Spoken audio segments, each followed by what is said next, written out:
Hi everyone, please subscribe to my channel. Blood Immortal Venerable. See playlist for other chapters and novels. I do not translate the novels. Credits goes to original translator and author of the novel. I only make it as an audiobook so it would be easier to just listen while doing other things. Credits goes to the author of the novel. I convert stories to audiobook for mental health, for multitasking purpose, for accessibility and time saving. Listening to audiobook is also beneficial for people who have disability. It improves our listening skills and improve our English comprehension, vocabulary and other things.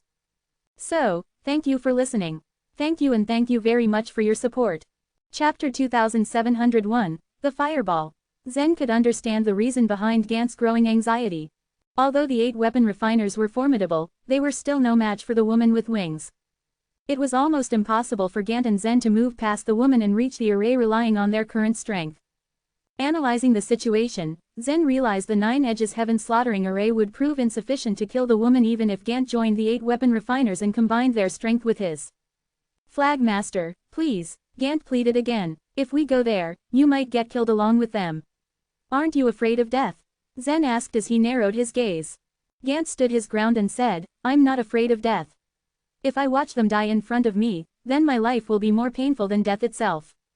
Upon hearing this, Zen raised his eyebrows slightly.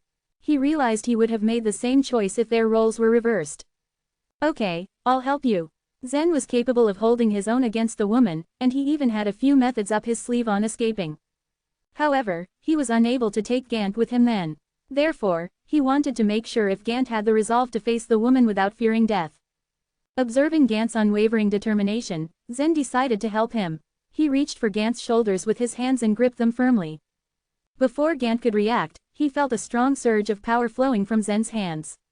He looked down and watched the ground beneath his feet shrink as they ascended to the sky. Whoosh! The two of them flew across the sky like a flash of light and rushed towards the hillside. Meanwhile, the woman with wings and the 8 weapon refiners were in a stalemate. Upon seeing the flash of light, both sides stood stunned and paused to stare at it to make out what that was. Who was that? It's Gant. What is he doing? He wants to come to us and enter the 9 edges heaven slaughtering array. Gant's uncles and other people reflected expressions of happiness on their faces upon seeing him. To reach its full potential, the 9 edges heaven slaughtering array required 9 warriors. If Gant were to join them, the power of the array would increase substantially, and they would have a better chance of survival. Studying the situation, Kalen yelled desperately, No! Turn back! Don't come here! The divine flame was overwhelming. If warriors were inflicted with it, they would surely die. Gant could never survive it. Now that the woman knew the 9 edges heaven slaughtering array was short of one person to reach its true potential, she was not going to let Gant pass and would kill Zen and Gant without mercy. Watching them draw closer, the woman flashed a wicked grin. I like young people, they don't know what fear is. With that, she flicked her fingers. Swoosh, swoosh, swoosh. A golden feather, engulfed in fierce divine flames shot towards Gant and Zen. Go back, Kalen exclaimed again as he felt his knees tremble at this scene. His eyes were ablaze, and his roar could shake the earth. Above everything, he did not want to see his son die. What made it worse was the fact that he was helpless. He could not save him even if he wanted to. The intense situation quickened the heartbeats of everyone who witnessed it. 2 weapon refiners from the Oneness Sky Palace prayed under their breath, hoping Gant would seize the moment to come for their aid and enter the 9 edges heaven slaughtering array. Not long after, the fireball struck Zen in an attempt to burn him and Gant. Gant's hair and clothes quickly caught on fire from the impact before it could reach his entire body. Seeing his son go up in flames, Kalen closed his eyes and refused to watch further. After witnessing the tragic scene, the other weapon refiners let out a deep sigh in unison and lowered their gaze to the ground. Suddenly, Zen took advantage of the moment and used his reflexes to throw Gant in the direction of the array. Whoosh! Gant flew across the sky like a burning fireball towards the array and landed face first on the ground. It appeared the fire that cloaked his body was not divine flame, but ordinary. It was quickly put out by the wind as he crash-landed inside the array with his charred body. Gant lay stunned with his body planted on the ground. When he regained consciousness, he noticed he was inside the array. Instinctively, he got up and turned his head to look for Zen. As he ran a quick scan of the area, a huge golden ball of fire enveloped his field of vision. Flag Master! Gant clenched his fists with a bewildered expression on his face. Kalen could not believe his eyes. Why did that guy sacrifice himself to let Gant in? he pondered to himself. Despite the golden flames wrapped around Zen's body, he continued moving forward. The people in the array could only watch helplessly as the ball of fire moved forward slowly. Its path was charred and black from the ashes the fireball left behind.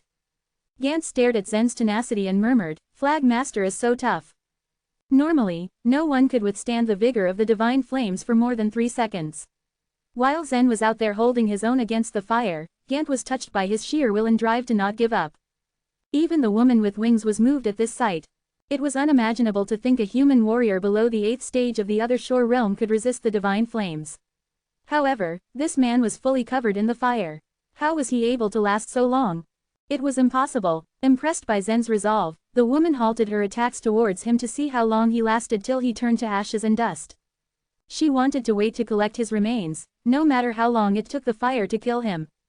No one could withstand the divine flames when they have just entered the other shore realm. Such a rare incident should be reported to Master Elizabeth, the woman thought to herself. Under the watchful eyes of the onlookers, Zen proceeded with caution. However, the closer he got to the array, the more he struggled with his steps. His expression showed signs of exhaustion.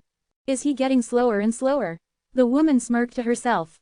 He was indeed a unique human warrior to be able to stay alive under the influence of the divine flames for over 30 seconds, but alas, he would have to die in the end. Suddenly, what she saw next almost made her eyeballs pop out of their sockets. As soon as Zen was a few dozen feet away from the 9 Edges Heaven slaughtering array, he hastened his steps and rushed into it. Just before entering it, he turned around to face the woman and absorbed the divine flames surrounding him into his body. He flashed a mocking smile at the woman as golden aura now surged from his body. Zen's mocking smile wiped the smirk off the woman's face. Fuming with anger, she realized she had been tricked by him. Originating from the proud Sun Crow race, she could tolerate failure, but being fooled by a mere human who just entered the other shore realm did not sit right with her. "Brat, you tricked me," she snapped at him. Zen shrugged his shoulders and said indifferently, "If I hadn't done that, how could I have gotten into the array?" The feeling of getting duped fueled her anger. "You're courting death. You think the array can protect you? We'll see who gets the last laugh." After she attempted to spite Zen, the golden aura surrounding her body began to flicker. Heat gushed out from her as she roared in rage. Meanwhile, Kalen and the other weapon refiners also eyed Zen up with astonishment. They were terrified of his abilities and thought he was some non-human creature.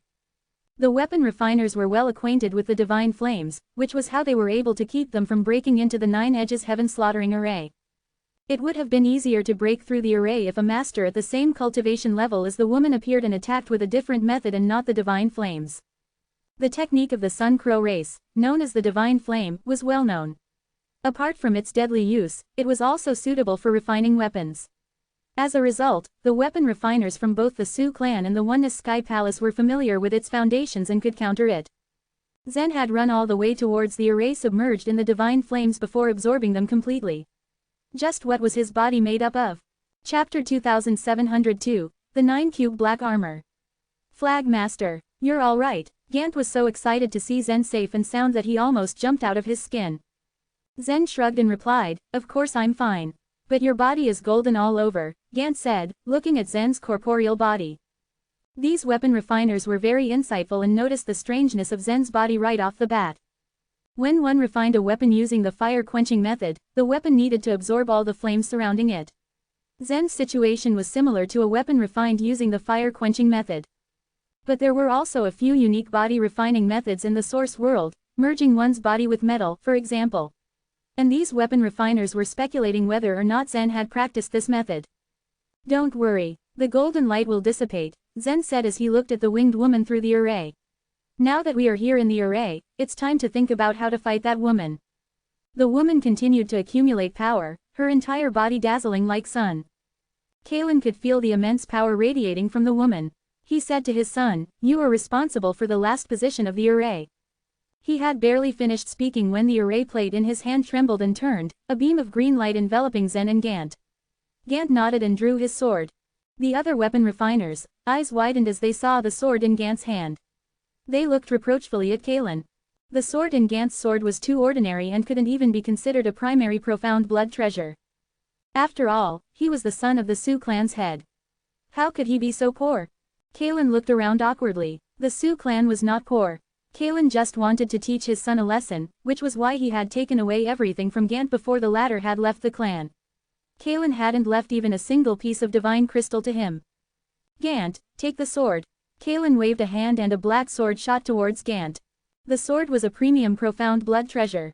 What? Gant exclaimed, shocked. Father, why are you giving me this sword?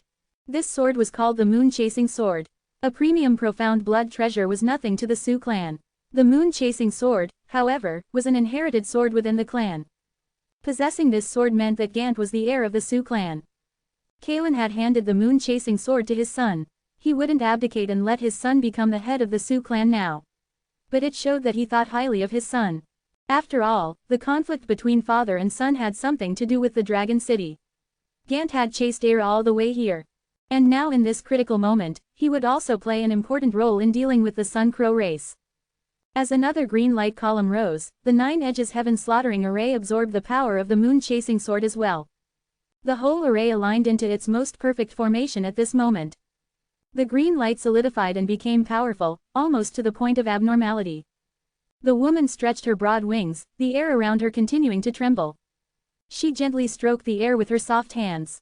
A small golden ball appeared out of nowhere. And as her hands continued to stroke it, the ball rose like the morning sun. The light around the ball continued to glow brighter and brighter. It caused the people to shut their eyes against its brilliance. Zen's face hardened as he felt the power of the golden ball. The force contained in the ball was probably as powerful as 1,000 divine megatons. Kalen felt the same way. His expression shifted as he continued to adjust the array plate with one hand. He turned to the other 8 people and said, take out your other shore tokens. The 9 edges heaven slaughtering array would absorb the power of their treasures.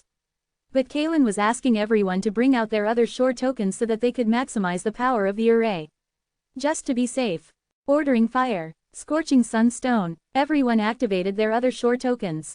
After the weapon refiners entered the other shore, they would usually look for the other shore tokens suitable for weapon refining. These weapon refiners had quite strong cultivation bases. Once they activated their other shore tokens, a steady flow of other shore power was sent into the array, causing the array's cumulative power to increase by leaps and bounds. The only weakness in the array was Gant. His other shore token was ordinary, and the power he contributed to the array was limited. Zen stood within the array, unmoving. His demonic eye could contribute a lot of power to the array, but the array could only absorb the power of the warriors who were standing within the 9 positions. Zen was not one of them. And he didn't want to activate his demonic eye in front of all these people. They had just prepared themselves when the woman threw the sun-like ball at them. The energy within the light ball was condensed to the point where it felt like the light ball was a tangible thing. Kalen turned the array plate in his hand. The green light then turned into 9 cubes, which rose in the air before connecting with each other and turning into a giant turtle shell over everyone's head. Array transformation. 9 cube black armor. The little golden ball landed on the shell. Bam! The tiny golden ball bounced on the surface of the turtle shell for a while and then suddenly shattered. The divine flames, that could burn almost everything, were released from the shattered ball. They turned into a beautiful flower, which was too dazzling to be seen by the naked eye. Through the layer of the turtle shell, everyone could see the golden flames stirring and circulating in the air. Crack! A tiny crack appeared on the surface of the turtle shell. The moment Kalen saw the crack, he hurried to twist the array plate, repairing the crack in the blink of an eye. But a second crack appeared immediately after the first one was repaired. 8 repairs later, the divine flames finally burned out. They had successfully blocked this round of attack from the woman. The woman frowned at this. The scorching sun attack was one of her most powerful skills. But mere inconspicuous weapon refiners had managed to block it, something she hadn't expected at all. I'm dumbfounded that you've resisted my attack, given your current cultivation levels. But can you resist my second attack? How about the third one? She stretched out her hands and gently stroked the air, causing another golden ball to form in midair. The weapon refiners had limited power. If they kept activating the array, it would consume all the other shore power of their other shore tokens, and would also consume all of their truth aura. In the end, the entire array would collapse. But they had no choice other than to take the woman's full-blown attacks head-on. She threw the second ball, causing more and more cracks to appear on the turtle shell. She was right when she told them that the array would break if she attacked a few more times. Zen frowned. If this went on, all of them would eventually die in the woman's hands. Kalen had used all his strength to protect the turtle shell from the woman's second attack. It was difficult to hold on the third time. The woman, on the other hand, didn't look tired at all. It looked like releasing the golden ball was a piece of cake for her. Zen felt he had to do something. Chapter 2703, Let me have a try. Gant, is it difficult to control your position? Zen asked. At this moment, Gant was trying his best to draw other shore power from his other shore token and pour it into the great array, no matter how small his contribution was. It's not difficult, Gant panted, beads of sweat streaming down his face. But even if you take over my position, I'm afraid the array will still break soon. The power of this array wasn't dependent on how strong their other shore tokens were. Even with Zen's exceptionally powerful token, it wouldn't make a big difference. Let me have a try, Zen said determinedly. Gant hesitated for a moment. Even though he felt like it wouldn't change the situation, he decided to let Zen take over. After all, Zen was no ordinary man. Although he had been following Zen for a while now, he had never felt that he had seen Zen's full potential. Even up until now, he had no idea how powerful Zen truly was. So now that Zen wanted to have a try, Gant was willing to let him. Father, I can't hold on any longer, he said. Because he had used up the power of his other shore token, it had become very dim. He knew it was in urgent need of divine crystals. Kalen, noticing Gant's exhaustion, said without hesitation, I'll give you the divine crystals you'll need. As this was a dire situation, now was not the time to be stingy with resources. Let my flag master do this. He is stronger than me, Gant cried. Upon hearing that, Kalen glanced at Zen dubiously. Kalen was well aware that Zen's strength far surpassed Gant's. However, even if Zen's other shore token was powerful, it'd be nothing more than a measly contribution to the array. What was the point? However, Kalen didn't try to stop him. He was willing to try anything, given the desperate circumstances. All right, Gant, tell him what to do. Then Gant explained to Zen the method as to how to control the position in the array. The instructions weren't difficult to grasp. After Gant's brief explanation, Zen instantly understood what he needed to do. Seeing Zen's mastery of the method, Gant then withdrew from the green light, letting Zen enter it in his stead. The instant Gant had withdrawn fully from the position, he hurried over to Ira's side and cradled her in his arms. Although she was in a coma due to being seriously drained of blood power, she was still alive. Once she had broken off the blood array, some color returned to her face. As her face was no longer deathly pale, Gant let out a sigh of relief. Buzz, stepping into the green light, Zen felt his hair stand on the back of his neck. He knew he had a connection with the entire array now. Flag Master, use my sword, Gant said as he suddenly remembered Zen's snow sword hadn't been repaired yet. No, thank you, I have my own sword. Zen smiled curtly. With a flick of his hand, a pale golden light flashed, condensing into the soaring snake sword. Of course, this wasn't the real soaring snake sword, this was just forged by Su clan. However, it had no telltale signs of being fake, sharing the same details as the original one. But when Kalen and the other weapon refiners saw what sword Zen had summoned, they exchanged doubtful glances. Of course, they all knew the origin of the sword. In the source world, it wasn't out of the norm for people to make copies of some ancient weapons, even those as special as the grand nature treasures. However, these were considered collectibles rather than actual weapons for combat. Although they felt dubious, they didn't have the time to dwell on it. By this time, the third golden ball was thrown over by the winged woman. As the golden ball released the divine flames, Kalen knew he needed to concentrate. If anything went wrong and the divine flames broke through the array's defense, the people below would die. Even with Zen joining the array, the situation hadn't changed. Kalen was the one controlling the array plate. He struggled as he channeled the others' truth aura and other shore power along their swords. However, he was exhausted. Unknowingly, a wisp of golden divine flame managed to burn down from a crack on the turtle shell. The deadly divine flame fell almost gracefully. Kalen's face fell as he realized where it was about to fall, right on Gant's head. Gant, watch out. Gant looked up. Cradling Ira in his arms, he knew there was no way he would be able to move in time. Zen's body instinctively moved faster than his mind could think. In an instant, he had teleported right above Gant's head, blocking him from the divine flame. Once the fire touched Zen's flesh, his entire body erupted in flames, turning him into a ball of fire again. Gant quickly rolled on the ground, holding Ira tightly, successfully dodging the fire. Upon seeing this, the woman narrowed her eyes. She seemed to be a little upset that she had failed to kill anyone with that wisp of golden fire. Pretending to be calm, she tried to assume a stoic expression.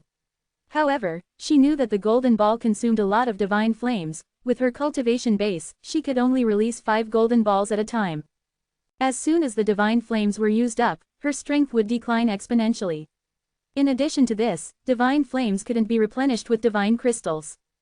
She knew that if she still couldn't destroy the array after releasing another 2 golden balls, she'd be cornered. For a moment, she hesitated. Just then, they heard a huge roar in the distance. Suddenly, a golden column of light erupted from the ground and shot into the skies, as though a volcano had erupted. The earth trembled, causing smoke and dust to swirl into the air. Both parties looked towards the light in the distance, shocked at what they were witnessing. A golden figure suddenly appeared amidst the smoke, flying towards them at incredible speed. Is the fight over already? A faint, evil smile played on the lips of the winged woman and her eyes gleamed. As the figure drew nearer, everyone could see that it held something in its hand. When the golden figure got close enough, they found it was another winged woman. She threw the pitch-black thing she was holding onto the ground, shattering it into pieces. Everyone gasped in despair. Even though the object was broken and almost indiscernible, they knew what it was. Sebert. Sebert is dead. There is no hope. We're doomed. Satchel and Sebert were the best among the 5-star oneness guards. Seeing one of their most elite companions dead and disfigured by the hands of this woman, everyone despaired. The brothers had been their only hope. Now that Sebert was dead, they figured Satchel was in no better position. Bella, you still haven't finished off this group of weapon refiners. You are so slow, Mary said haughtily. Bella shook her head in frustration. These weapon refiners have refined the Shade Stone. Their array is very strange. It seems to have a magic effect on the divine flames, rendering them useless. Really? Mary frowned. She then turned to take a closer look at the 9 Edges Heaven slaughtering array. Our sister's battle hasn't been settled yet. Let's work together and kill these humans before going to help her. As the weapon refiners overheard the talk between the winged women, their hearts sank. Even Kaylin, who never gave up, couldn't see a way out of this. They could barely deal with one woman, let alone 2. Kaylin could feel the eyes of the other weapon refiners on him, as they expected him to come up with a solution. Just as he was about to buckle under the weight of this pressure, a voice interrupted his anxious thoughts. Master Kaylin, is this only a defense array? Turning towards the voice, he replied, of course not. But, a wry smile began to play at his lips. This array could turn into 2 forms. One was the 9-cube black armor, and the other was the 9-sword strike. But when faced with this woman, they focused on its defensive function. They never thought to switch up the function of the array. Previously, they had been banking on Satchel and Sebert to come to the rescue. But with Sebert's death, that definitely wasn't happening. Change the array, Zen said authoritatively. Wouldn't you rather die fighting, than stand around and wait for death? A determined look flashed through Kaylin's eyes. Even the morale of the other weapon refiners was boosted. Kaylin decided on the spot that he would hesitate no more. Focusing on the task at hand, he slightly twisted the array plate in his hand, returning the floating swords to their owners. Simultaneously, the columns of green light began to change shape. Almost instantly, the entire array transformed. Chapter 2704, Confusion. As Mary and Bella saw this, disdain emerged in their gazes. In their eyes, this didn't at all seem like a desperate fight put up by people struggling to survive. If their opponents were strong enough, they would take them seriously. But their opponents' cultivation levels were so ridiculously low that they did not deserve their attention at all. They have already given up on themselves. Let's make our move. Bella stretched out her arm and gently waved it in the air. Another golden ball was formed out of nowhere. At the same time, golden flames rose from Mary's wings and flew towards the array, leaving a curved fiery trail in the air, which was a sight to behold. Everyone, let's get started. The green light columns narrowed, and then condensed on the group's long swords. The moment the light started to condense on everyone's swords, Zen quietly shook his hand. In no time, the fake soaring snake sword in his hand was already replaced with the real one. This was the way he conjured his soaring snake sword if he had to use it. He had spent 2 hours practicing it and even placed a small hidden array on the sword so that no one could see how he changed the sword. Once the soaring snake sword in his hand was successfully changed, green light started to condense on the blade.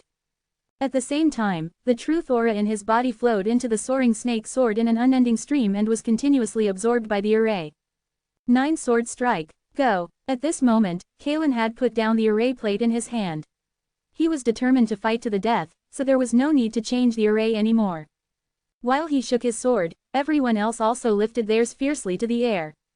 Sizzle! 9 green rays of sword radiance rose from the ground, gathered together, and formed a huge green sword. Everything went just as Kaelin had expected. In the next second, however, something astonishing happened.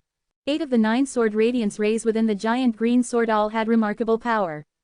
After all, weapon refiners, swords were of high levels, and no one would be foolish enough to hide their strength when they were hovering between life and death. But the last one was thin and curvy. It was just like a little intelligent snake wiggling inside the green sword. What's that? Kaelin was taken aback. The little snake swallowed all the other rays of sword radiance. It grew more and more powerful with each ray it swallowed. Is it a weapon soul? A weapon refiner from the Oneness Sky Palace blurted out. How is that possible? What the 9 Edges Heaven slaughtering array sets in motion is sword radiance. It's impossible for a weapon soul to enter the array. Abelson shook his head. What do you think it is then? Weapon souls were not something rare. Every weapon refiner present could easily refine one. Nevertheless, just as its name suggested, a weapon soul was a soul. The sword radiance in the array, on the other hand, was pure energy. No matter how powerful a soul was, it would turn into ashes if it entered the array. These weapon refiners were all seasoned people, but they unexpectedly could not tell what it was at a glance. To put it mildly, even if it was a weapon soul, what kind of weapon soul could give off such an oppressive vibe? Before they could regain their composure, the sword radiance inside the green sword had been completely devoured by that little snake. Only the curvy snake was left within the huge green sword. Soon afterward, under the little snake's control, the green sword flew away at a lightning speed. Whoosh! On the other side, Mary was also rapidly approaching the array, but before she could make a move, a giant green sword that had a little snake in it emerged in her line of sight. The snake had 2 soybean-sized, emotionless eyes. For some reason, Mary felt that it had an extremely strong dangerous feel to it. She subconsciously flapped her wings and flew backward. The divine flames covering her body burned even fiercer. But by the time she realized the danger, it was already too late. The green sword was much faster than her. In the blink of an eye, it was already right in front of her. Boom! The last thing she saw before her vision went dark was her abdomen and head getting pierced by the tip of the huge sword. Before she knew it, her body was already cut in half by the huge sword. Her body temperature was high, and her blood was always boiling. Now that she died, the 2 halves of her body had completely been engulfed by the golden flames before they even reached the ground. What happened to Mary completely took Bella by surprise. She didn't even have the time to hurl the golden ball in her hand. She just threw it away casually as she fled. She flapped her wings, turned into a golden light, and zoomed away. Nevertheless, the green sword was obviously several times faster than her. In a flash, it had covered the distance of several thousand feet between them. Slash! With a slash from the green sword, Bella's body also turned into 2 masses of flames that burned fiercely. The green sword floated in the air for a while before it gradually dispersed. The little snake within the sword also disappeared without a trace. The people inside the 9 Edges Heaven slaughtering array were all dumbfounded, standing frozen as if they had just seen a ghost. They looked at each other and saw the shock in each other's eyes. Once Kaelin snapped out of his stunned state, he looked at Zen and fixated his gaze on the soaring snake sword in Zen's hand. The other weapon refiners followed suit. Just now when Zen finished brandishing the soaring snake sword, he had stealthily put it into his space ring and took out the replacement. What they were seeing now was nothing but the fake sword the Sioux clan made. In fact, Zen himself was also shocked by what happened. The Imperial Sword Seal and the 9 Edges Heaven slaughtering array seemed to have completely different effects. Was it because of the difference between the arrays? Or was it the snake spirit in the soaring snake sword that controlled the effect? Zen knew little about this grand nature treasure, and he had yet to talk to the snake spirit. The weapon soul, it was a snake. Is his sword really made by the Sioux clan? Sir, could you please show us your sword? It was impossible for a primary profound blood treasure to release such a terrifying power, so the weapon refiners felt it was very strange. The confusion had even dissipated the joy of escaping death. Logically speaking, since the crisis had not been resolved, they should run away. However, everyone only thought about dispelling the doubt they had over this matter. You mean this sword? Zen raised the fake soaring snake sword gently and handed it to Kaelin. Kaelin turned the sword over and over, spending a while observing it. When he spotted the mark on the hilt, he handed it to one of his younger brothers and said, "This sword was made by you. Take a look."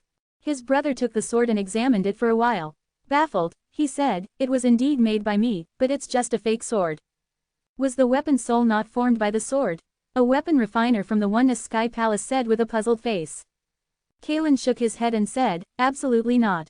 He returned the sword to Zen, glanced at him with an extremely complicated expression, and then said, it seems that one of us has an amazing magic weapon. Whoever it is, since he doesn't want to show it to us, we don't have to ask further. However, we have to thank him for using the array to save our lives. Now, we'd better leave here as soon as possible. Chapter 2705, The Resurrection Eye. The other weapon refiners were clearly baffled. However, Kalen had a vague idea of what had just happened. He was in charge of the 9 Edges Heaven slaughtering array. Thus, he knew the operation well like the palm of his hand. The extremely powerful sword radiance obviously came from Zen's direction. In addition to that, the idea of changing the array was suggested by Zen himself. His look of complete confidence from before had further verified Kalen's suspicion. Even so, Kalen kept thinking why the soaring snake sword in his hand was only a replica. Either way, no one paid attention to Zen the moment the array began. It wouldn't be difficult for him to switch swords. In any case, Kalen had no intention of telling them what he had in mind. Zen's display of strength was truly extraordinary. Therefore, he thought that Zen probably came from a powerful lineage. Besides, they owed their lives to him. Considering that Zen was reluctant to reveal his trump card, it would be really thoughtless of him if he brought it up. Gant was very fortunate as he followed such a strong man. If everything worked out well, Gant would absolutely make a difference in the future. Kalen sighed deeply. They probably would have died today if he had actually stopped Gant that time. Now that Sebert was dead, Satchel and the rest of the Oneness guards would only come to a bad end. Kalen shouldered a heavy responsibility. He had to leave with the Shade Stone. Thus, he couldn't care about anything else. As a matter of fact, Kalen was not the only one who found out the truth. When the anomaly of the huge sword was discovered, Gant immediately thought of Zen. He remembered that Zen had asked his uncle about the grade of the soaring snake sword when he bought the fake one in the Dragon City. He seemed very concerned about it. During that time, both Gant and his uncle thought Zen only asked out of sheer curiosity. He had no idea why Zen even bought the fake soaring snake sword. But now, he finally understood that Zen wanted to use it to hide the truth. The other weapon refiners also had their own speculations. Some of their ideas were actually good. However, they failed to sense where the power came from because they didn't operate the array themselves. They doubted Zen as well as each other. Some had even guessed that it was Kalen. Whatever the truth was, it didn't matter anymore for they had been saved from an inevitable death. The person who owned that amazing treasure surely had a powerful background. Weapon refiners like themselves should not get involved. Just as they were about to leave, they saw a fist-sized, round, brown ball. It appeared at the place where one of the winged women was killed. All of a sudden, the ball burst open. A faint shadow floated out of it. It was Mary's figure. That's a latent Thurgy. The look on Kalen's face abruptly changed. It's the Resurrection Eye, a latent Thurgy of the Sun Crow race. We have to go, now. Unfortunately, we have already been targeted by this thing so we won't be able to escape anymore. Some latent Thurgies worked only after their owners were dead. For instance, some latent Thurgies granted their owners a temporary life to take revenge even after they died. The Resurrection Eye was one of those and it was unique to the Sun Crow race. This meant that Mary was dead. The faint shadow appeared as an eye. It only went after the people who killed her and sent back what it saw to the Sun Crow race. She floated in the air and kept staring at the crowd icily. Whenever they walked forward, the shadow would follow them. It also stopped whenever they stopped. It can't go on like this. I'm afraid we won't be able to return to the Grand River Fortress. Obviously, we need to destroy the Resurrection Eye.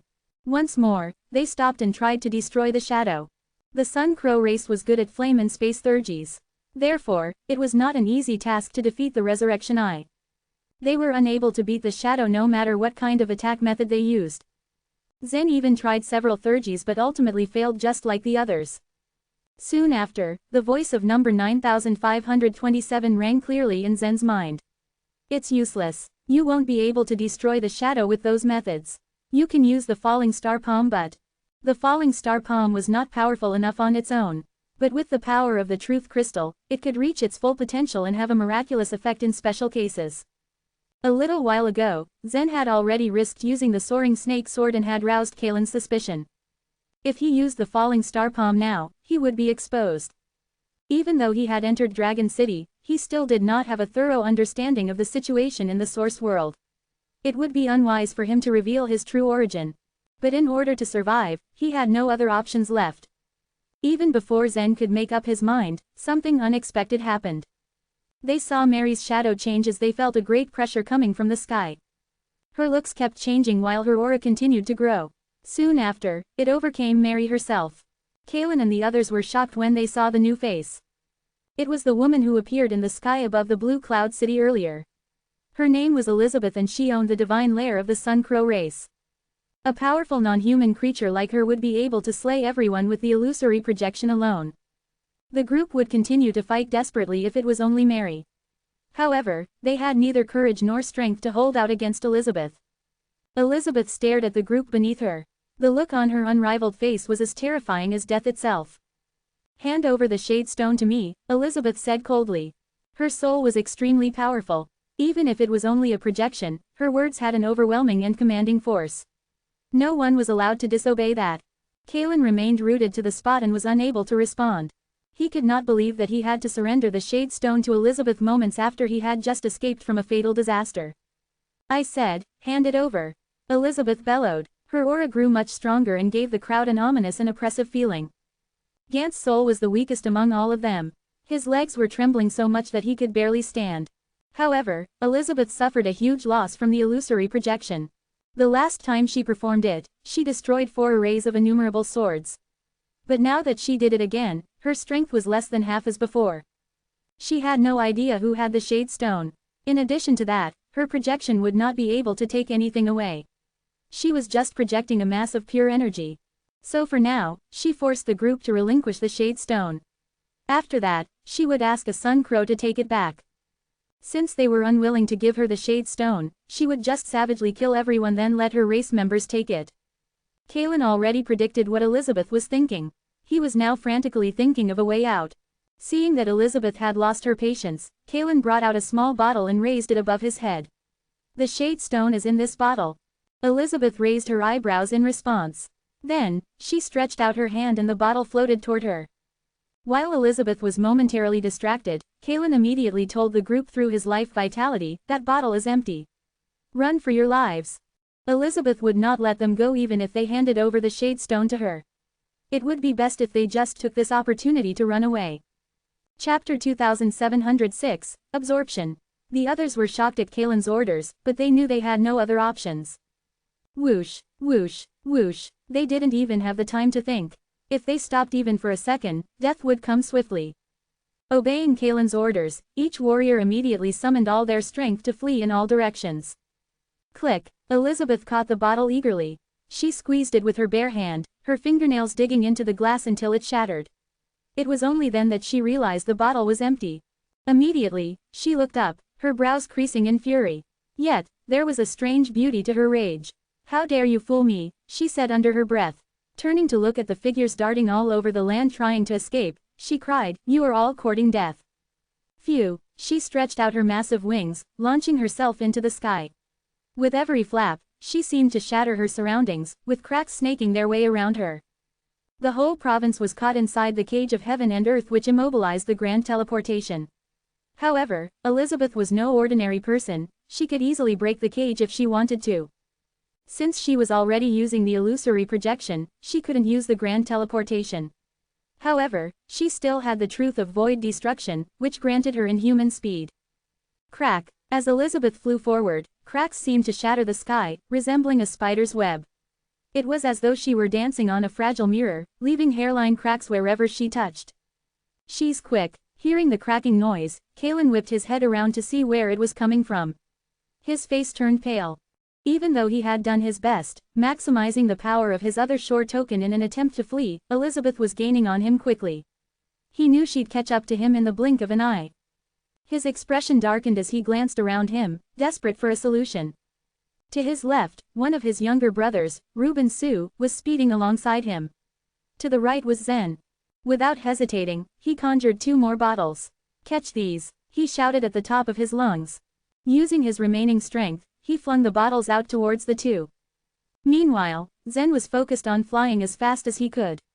He barely made out what Kaylin yelled, but his eyes widened once he saw one of the bottles flying towards him. Dang it.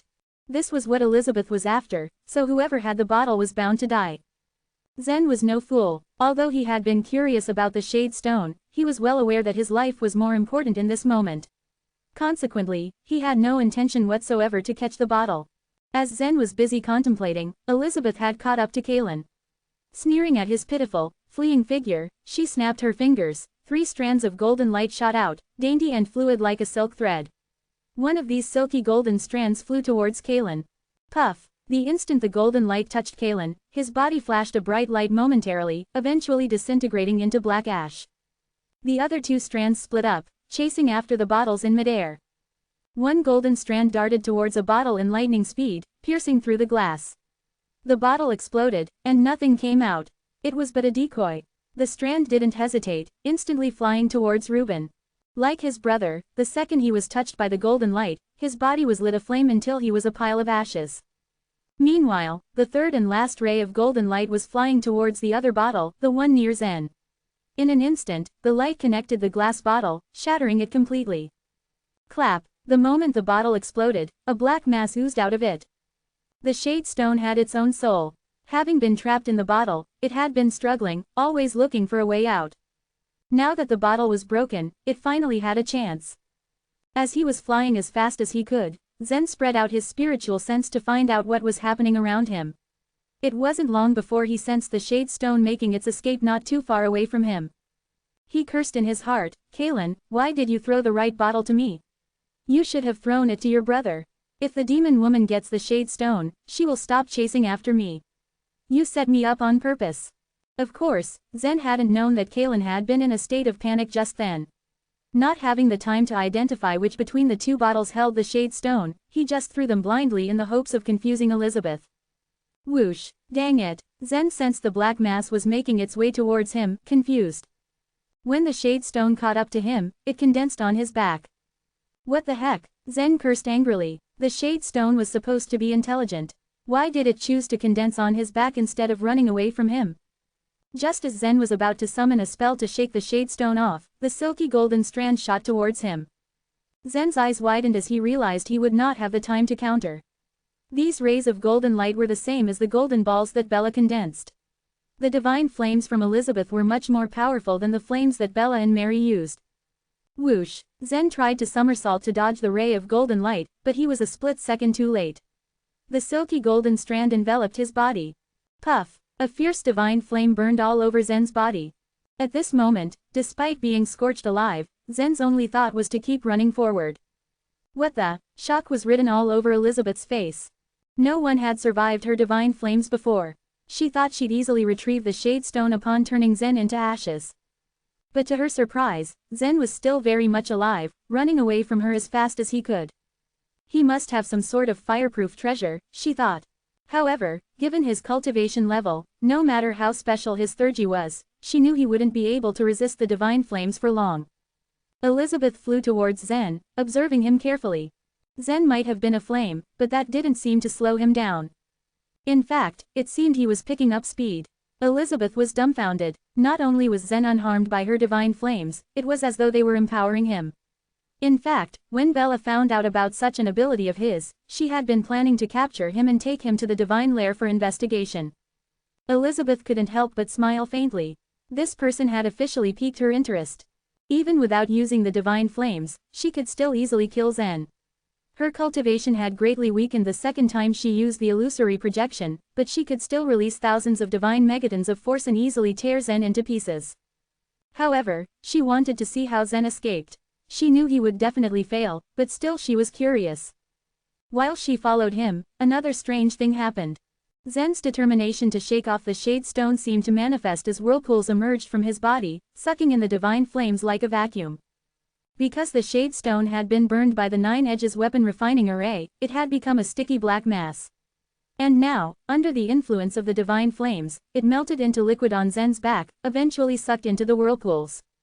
When Zen collected his wits, he realized that the Shade Stone was nowhere to be found.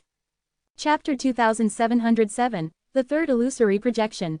The Shade Stone has been absorbed. Zen's heart skipped a beat. He knew his body was capable of absorbing flames. It had happened many times before. But it had never swallowed any real objects. Potentially, the shade stone could be used to forge the other shore treasure. Alas, Zen was at a loss. However, before he could think about the consequences, he heard a loud crack from behind him. Crack. The atmosphere seemed to be ripping, and from the cracks Elizabeth emerged. She was now not more than 30 feet away from him. How long can you resist? She was genuinely curious. The grade of the divine flames she had released was much higher than that of Bella's and Mary's. But even so, Zen seemed to remain unharmed, continuing to flee as he was on fire. Let go of me, and I'll tell you, Zen replied slyly. Do you really think I'd do that? Elizabeth smiled without a trace of malice. If you are willing to follow me back to the divine lair, I promise I won't kill you. Do you really think I'd do that? Zen threw the question back at her.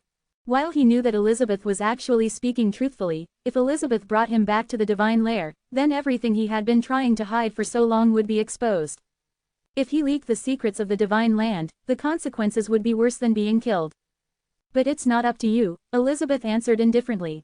She gently stretched her hands towards him, and a golden ball materialized above Zen's head.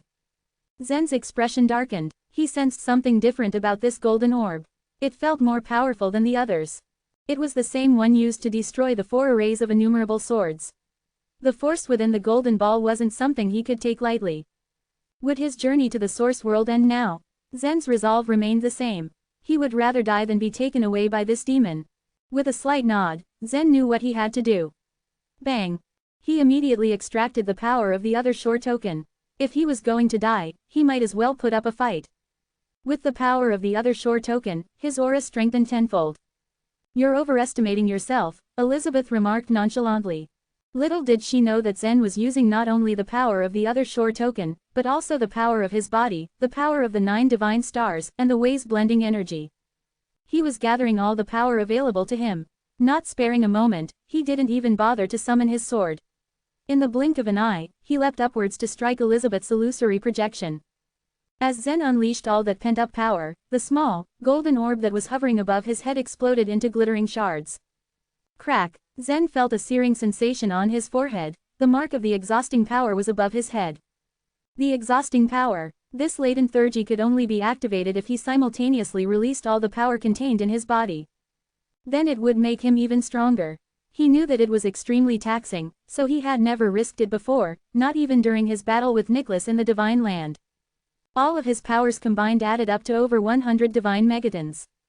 Once the mark of the exhausting power appeared, he felt incredible energy surge from within him, increasing his force 5-fold. 500 divine megatons. At this moment, it seemed time stood still. Elizabeth looked at the powerful figure before her in horror.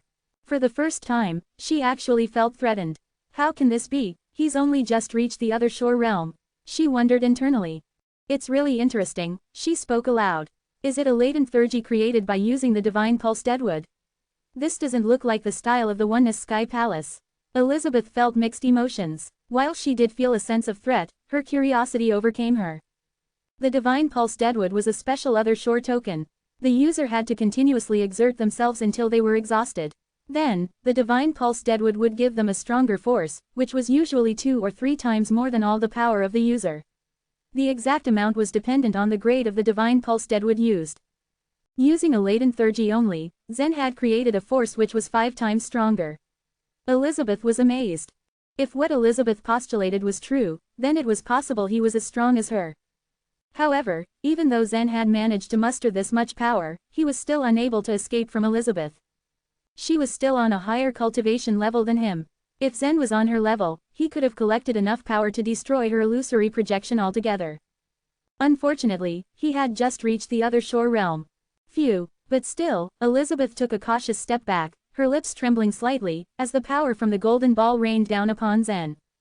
However, even before the power had barely touched him, another brown ball suddenly appeared above his head. The next thing Elizabeth knew was the ball shattered too. It was another latent theurgy, the wind cloud escape. How does he have 2 latent theurgies? Elizabeth couldn't believe her eyes. Was this man a biological son of Eastern Emperor Tai?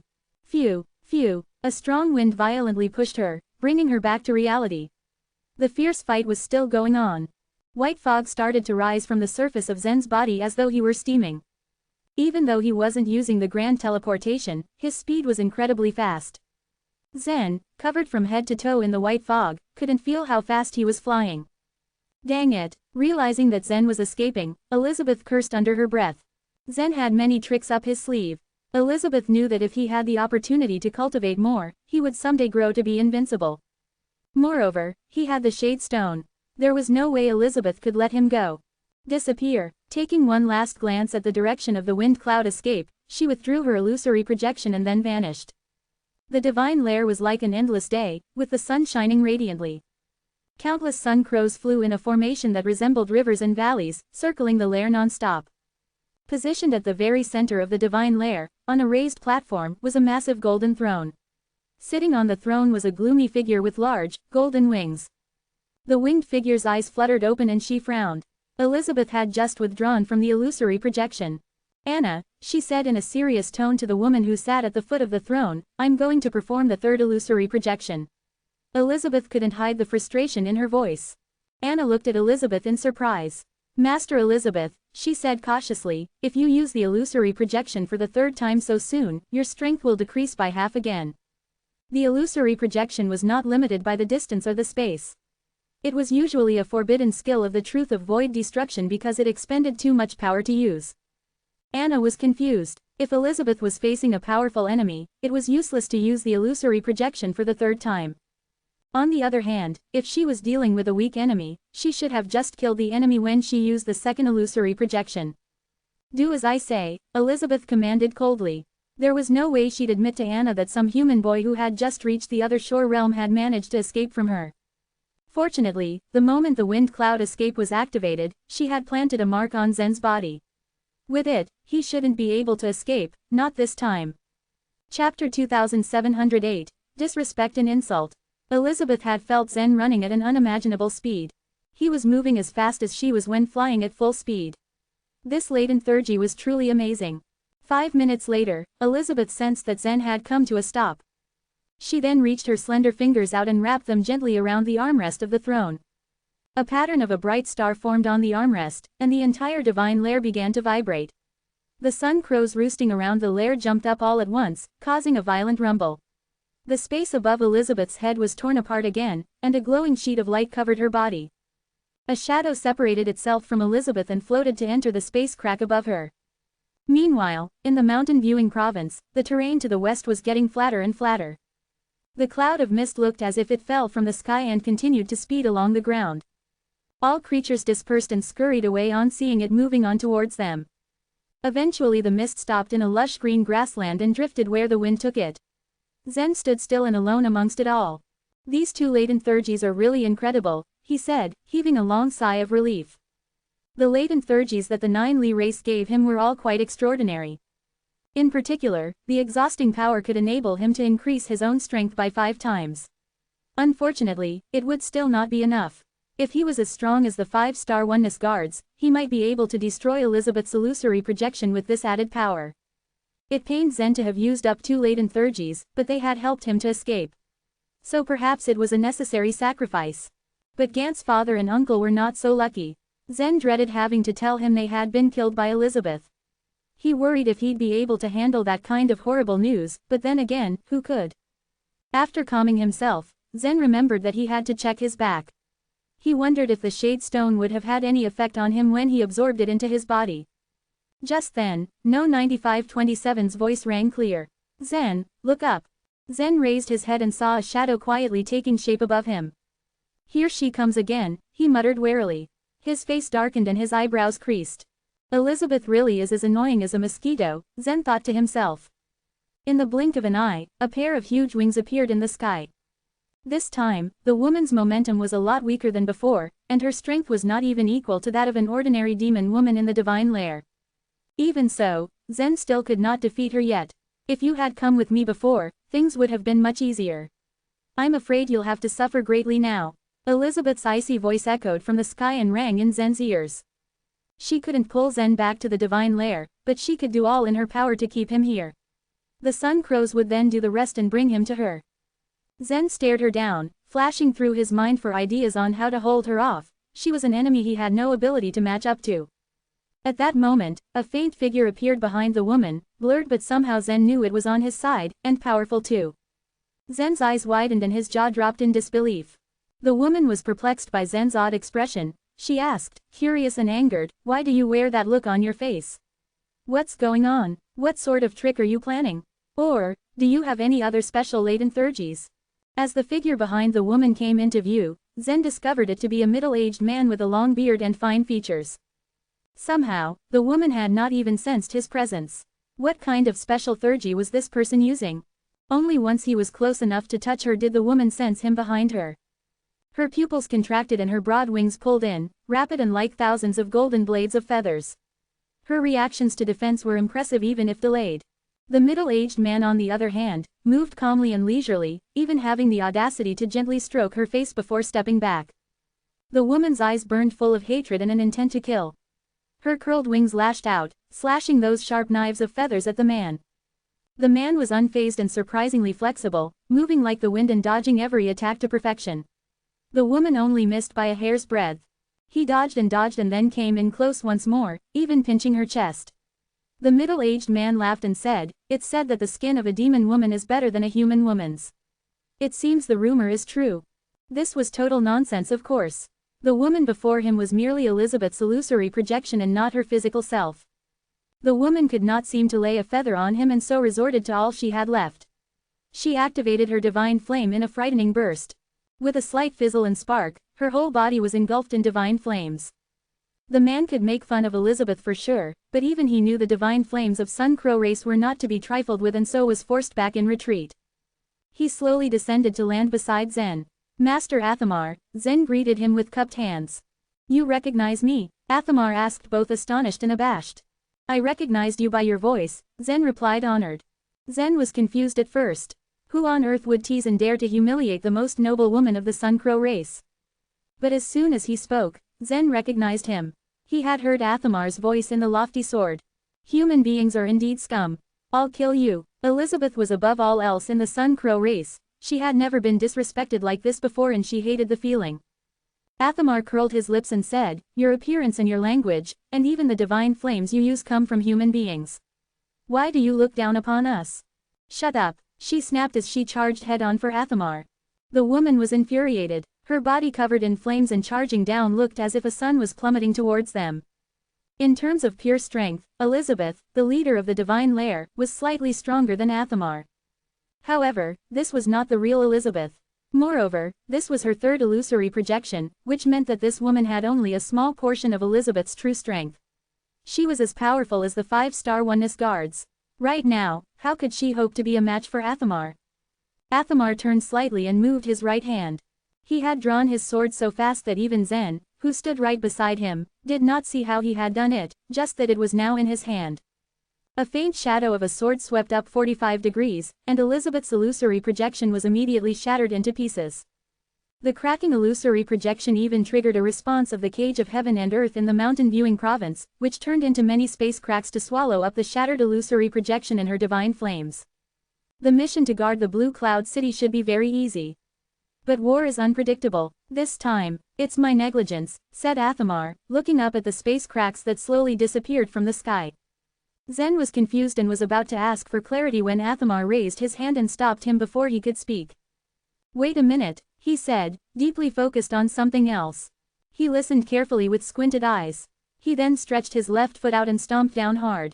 Boom! The ground trembled all around them. Bang, bang, bang. 3 explosions went off not far beneath them, unleashing 3 forces out of the ground, leaving 3 large holes. At the mouth of each hole lay a massive demon mouse bleeding to death. It seemed that Athamar had forced them out and killed them. Chapter 2709, Choose His Way.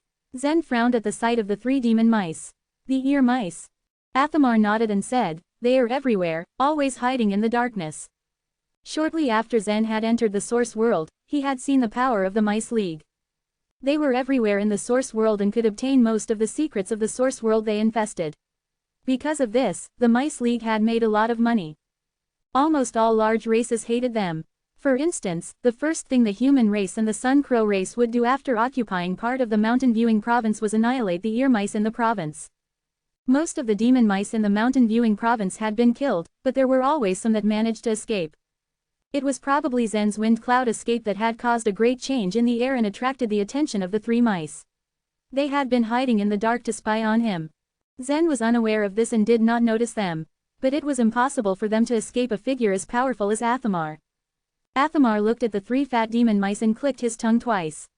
As he extended his hand, the corpses of the three mice floated towards him.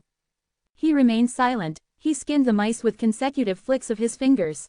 He then bent down and fiddled with something on the ground. When he stood up, a small fire array was burning, on which he placed the bloody corpses and grilled them. As the corpses burned in the fire, he took out several bottles. Zen didn't know what was in the bottles, but they were probably condiments. "Oh, this man," Zen muttered. His jaw had dropped at the matter-of-fact manner in which Athamar was behaving. Zen's impression of Athamar was of an elder who had an extraordinary aura and put on solemn airs. But the Athamar before him was completely different from what he had imagined. He had molested Elizabeth when he fought with her. He was grilling the demon mice that he had captured and was about to heartily devour them. Zen couldn't believe that he was actually the dignified Oneness governor. How could the Oneness Sky Palace tolerate such a wicked man? Athamar noticed Zen's amazed expression, laughed, and said, "I have 3 hobbies: eating, mating, and playing. All are bad hobbies, right? Don't look at me like that. You can do whatever you want, as long as you are happy," Zen said as he nodded. "Hey," Athamar smiled at Zen's questioning statement. He paused before he answered, "There should be some things I can't do, of course. But the world is fraught with unforeseen events. I just seize the moments as they come to enjoy myself." He sprinkled the condiments onto the mice's corpses as he spoke. The meat of the corpses turned golden as it grilled and began to emit a strange smell. It didn't look tasty, but Zen, who had fasted for many years, felt his appetite stir the moment he smelled the meat. Athamar noticed Zen's expression and handed him a cooked mouse. Zen hesitated before reaching out to take it. He had killed many fierce non-human creatures, but this was the first time he had eaten the meat of a non-human creature. Just as they began to gobble down the delicious food, Athamar said, "Not many people know about your existence in the Oneness Sky Palace. Just me, Goran, and a few others in the Origin Mountain. Milo might know about you, but I have warned him not to say anything." Zen took a bite of the meat, the aromatic oil oozing out of it. He wiped it off before asking, "Why?" "On one hand, I want you to have more opportunities to train yourself. On the other hand, you've been trying to hide your background, and I must find out where you come from," Athamar said, looking into the distance. "Latent Thurges, the exhausting power and the wind cloud escape. They come from the divine pulse Deadwood and the ghost wind mountain. There are few people in the human race who can obtain such other shore tokens. There are some people in the Oneness Sky Palace who have the divine pulse Deadwood, but no one has the ghost wind mountain. The blind guy from the Bearing race has the ghost wind mountain, but no one in the race has the divine pulse Deadwood. If my memory serves me right, there are 2 people in the 9 Li race that have these 2 other shore tokens," Athamar said, analyzing the situation as he ate the mouse meat. Zen's eyes flashed as he listened to Athamar's analysis. Zen was nervous that Athamar had guessed the truth. But he pretended to be calm and asked, "What do you mean by that, Master Athamar?" "I would indeed be reckless if I guessed your background by relying on this information alone. But I know you did a little trick to change the sword you were using when you operated the 9 Edges Heaven Slaughtering Array," Athamar said, a knowing smile on his face. Zen's eyebrows went up at this. He had been exposed even though he had planned everything so carefully. No, that was not right. If Athamar was present at the time, why hadn't he made a move to stop the enemy? How could he just sit by and watch Elizabeth kill Kaelin and the others? The Shade Stone had still been in Kaelin's hands at the time. Athamar seemed to have read Zen's mind as he said, "The Oneness Guards and the people of the Sioux clan all have their own rebirth lands. I'm not worried about them dying. After one was granted a rebirth land, their main body wouldn't be destroyed as long as the rebirth land remained intact. This was the method through which the holy beings made themselves indestructible." "That explains it," Zen exclaimed with a snap of his fingers. Zen suddenly realized why Kaelin had been unwilling to hand over the Shade Stone when the Sun Crow race had threatened to kill everyone. He had even risked his life to keep the stone. At the time, Zen had thought that Kaelin and the others were willing to sacrifice themselves for the human race. He now realized how wrong he was. Fact was that they would never really die. He had been blind to follow them. "I care even less about other ordinary people. Even the Shade Stone is just a small stone for weapon refining," Athamar continued as he ate. Your background is more important than all of that. He had rushed to the mountain viewing province the moment he had heard about the incident. From the moment Zen had entered the Dragon City, Athamar had sent his capable men to tail Zen, observe his every move, and send detailed reports to him every day. There were also people that secretly followed Zen when he had gone to the mountain viewing province and the Blue Cloud City. But none of them had showed up or helped him when he was in danger. If it hadn't been for the unexpected change in the battle that had attracted Elizabeth, Athamar wouldn't have showed up in person. It looks like you got what you wanted, Zen said somewhat unhappily. Who'd be happy to know that they had been spied on by someone in the dark? It didn't matter that Athamar didn't have any malicious intentions.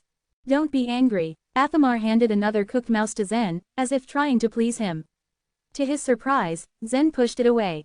Athamar shrugged and said, Our Oneness Sky Palace never had any conflicts with the Nine Li race and we don't have any hatred against each other.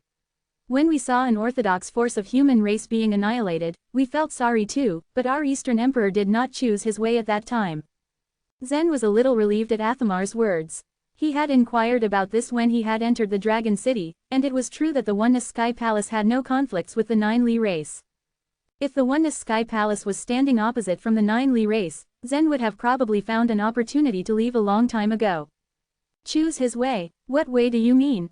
Zen asked. He had no idea what Athamar was referring to.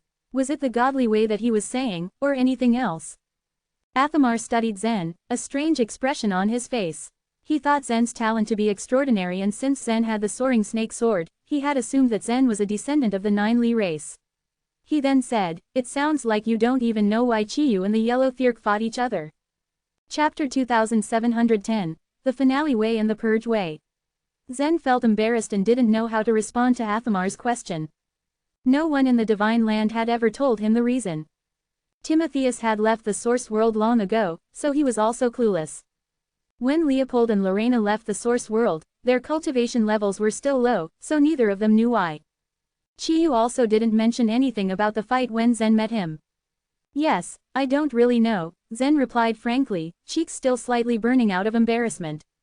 Athamar glanced at Zen, then he nodded and said, It's understandable. Your cultivation level was still too low at that time, so it was kind of meaningless to tell you about it anyway. It is hard to explain things about the other shore if you haven't reached it. Why on earth did they fight? Zen asked, his eyes gleaming with obvious curiosity. To survive, Athamar sighed exasperatedly. Zen pursed his lips, and quietly glared at Athamar. Then he asked, Have you heard of the Book of Changes? Zen shook his head, and his curiosity was back again. Athamar continued, The Great Ultimate generates two complementary forces, then those two complementary forces generate other four aggregates. Those four aggregates then generate the 8 diagrams. Lastly, the 8 diagrams determine myriads of phenomena. What would it generate if it went on this way? What would it generate? Zen asked, confused by the cycle. The great rivers and mountains of the mountain viewing province, the source world, and even the chaos came into being, Athamar answered as he stretched out his hands. The chaos could turn into anything and everything. There was no need for Athamar to explain further. That was exactly how Zen's inner world had been created. Zen nodded with apprehension and said, Got it. No, you don't understand, Athamar said with a sly smile. Have you ever thought about what will happen after endless generation? Zen was a little stunned, his brows furrowed. He had never thought about this. Athamar stretched out his arm. Then he moved his hand in the air like he was grabbing something. A huge stone flew fast towards him. When he grabbed hold of it, he slightly tightened his grip on the stone. Crack! The stone was instantly covered with cracks and fissures. A few short moments later, it had turned into countless fragments. This stone was a complete form, but it was easily broken by my power. We can't restore it, said Athamar. It's possible to restore it, Zen said adamantly. He could think of a way to piece the fragments together to get it back to its previous form, but he wouldn't waste his time on it. Athamar had known Zen would say that, given his personality. Athamar continued, but it will need more time or energy to repair it. What do you want to say? Zen asked. He was getting more and more confused now. Athamar started explaining, this stone was broken down from a whole into many fragments, and became even more disorderly, right? Yes, Zen agreed. Such kind of thing has happened continuously in the whole world. After the chaos was split, new creatures were born. They started to give birth to more descendants, and the descendants built houses and expanded their own territories. After countless years, the source world became what it is now, Athamar said solemnly. Myriads of races were fighting and killing each other in the source world for survival and territory. The world used to be so orderly, but now it's chaotic, Athamar remarked. Zen raised his eyebrows and tried to follow Athamar's train of thoughts to understand what he meant. The feud between the Nine Li race and the Bering race definitely had nothing to do with this. Although Athamar had perceived Zen's impatience, he continued his narrative. Have you ever thought about what will happen after a long period of chaos? The source world will become bigger. Zen tried to give it a guess. The source world can indeed expand, but the expansion is limited. When the chaos grows to a certain extent, there will be a needle that will stab it. Then with a bang, everything you know and have seen will no longer exist. At his words, Athamar made an exaggerated gesture to emphasize his point. Zen blinked and then looked at Athamar with suspicion. He knew and understood what the other guy meant. The chaos would be destroyed if it expanded continuously. But the chaos was a myth. How did Athamar know that the chaos would explode? And he described it so vividly.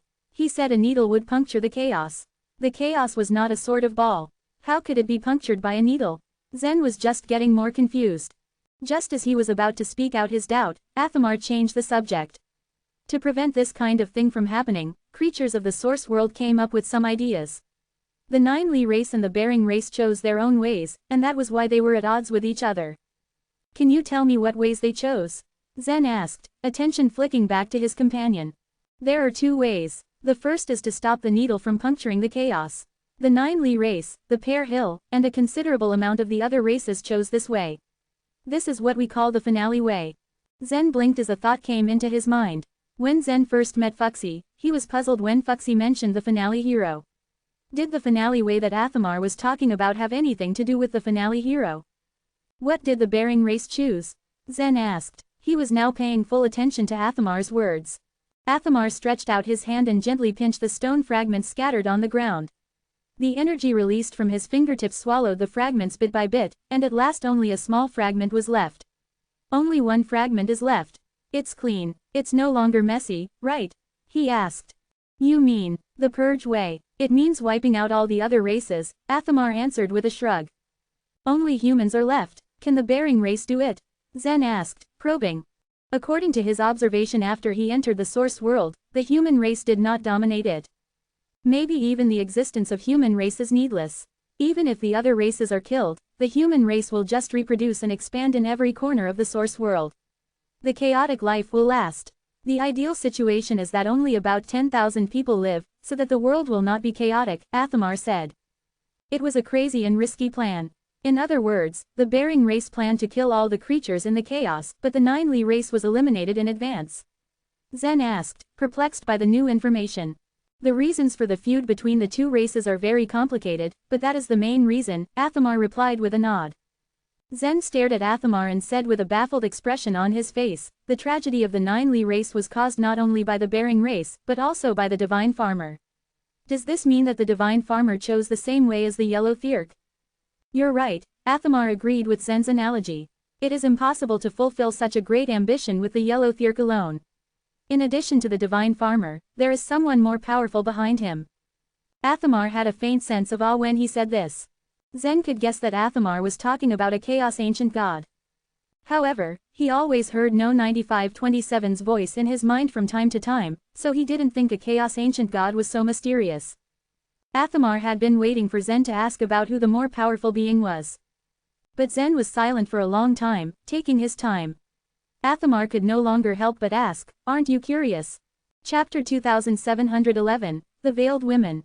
I'm not curious, Zen shrugged as he said indifferently. Disappointed by his reaction, Athamar said, that is a Chaos Ancient God living outside of the source world. With the support of the Chaos Ancient God, the Bering race continues to prosper over the years. They have already exterminated 9 small races. Besides, 13 other races have been forced to surrender to them. And Emperor Charm has also made his decision. Before Zen went to the mountain viewing province, he learned that Emperor Charm was the leader of the Sun Crow race. Now that the Sun Crow race was engaged in a war against the Oneness Sky Palace, could that mean?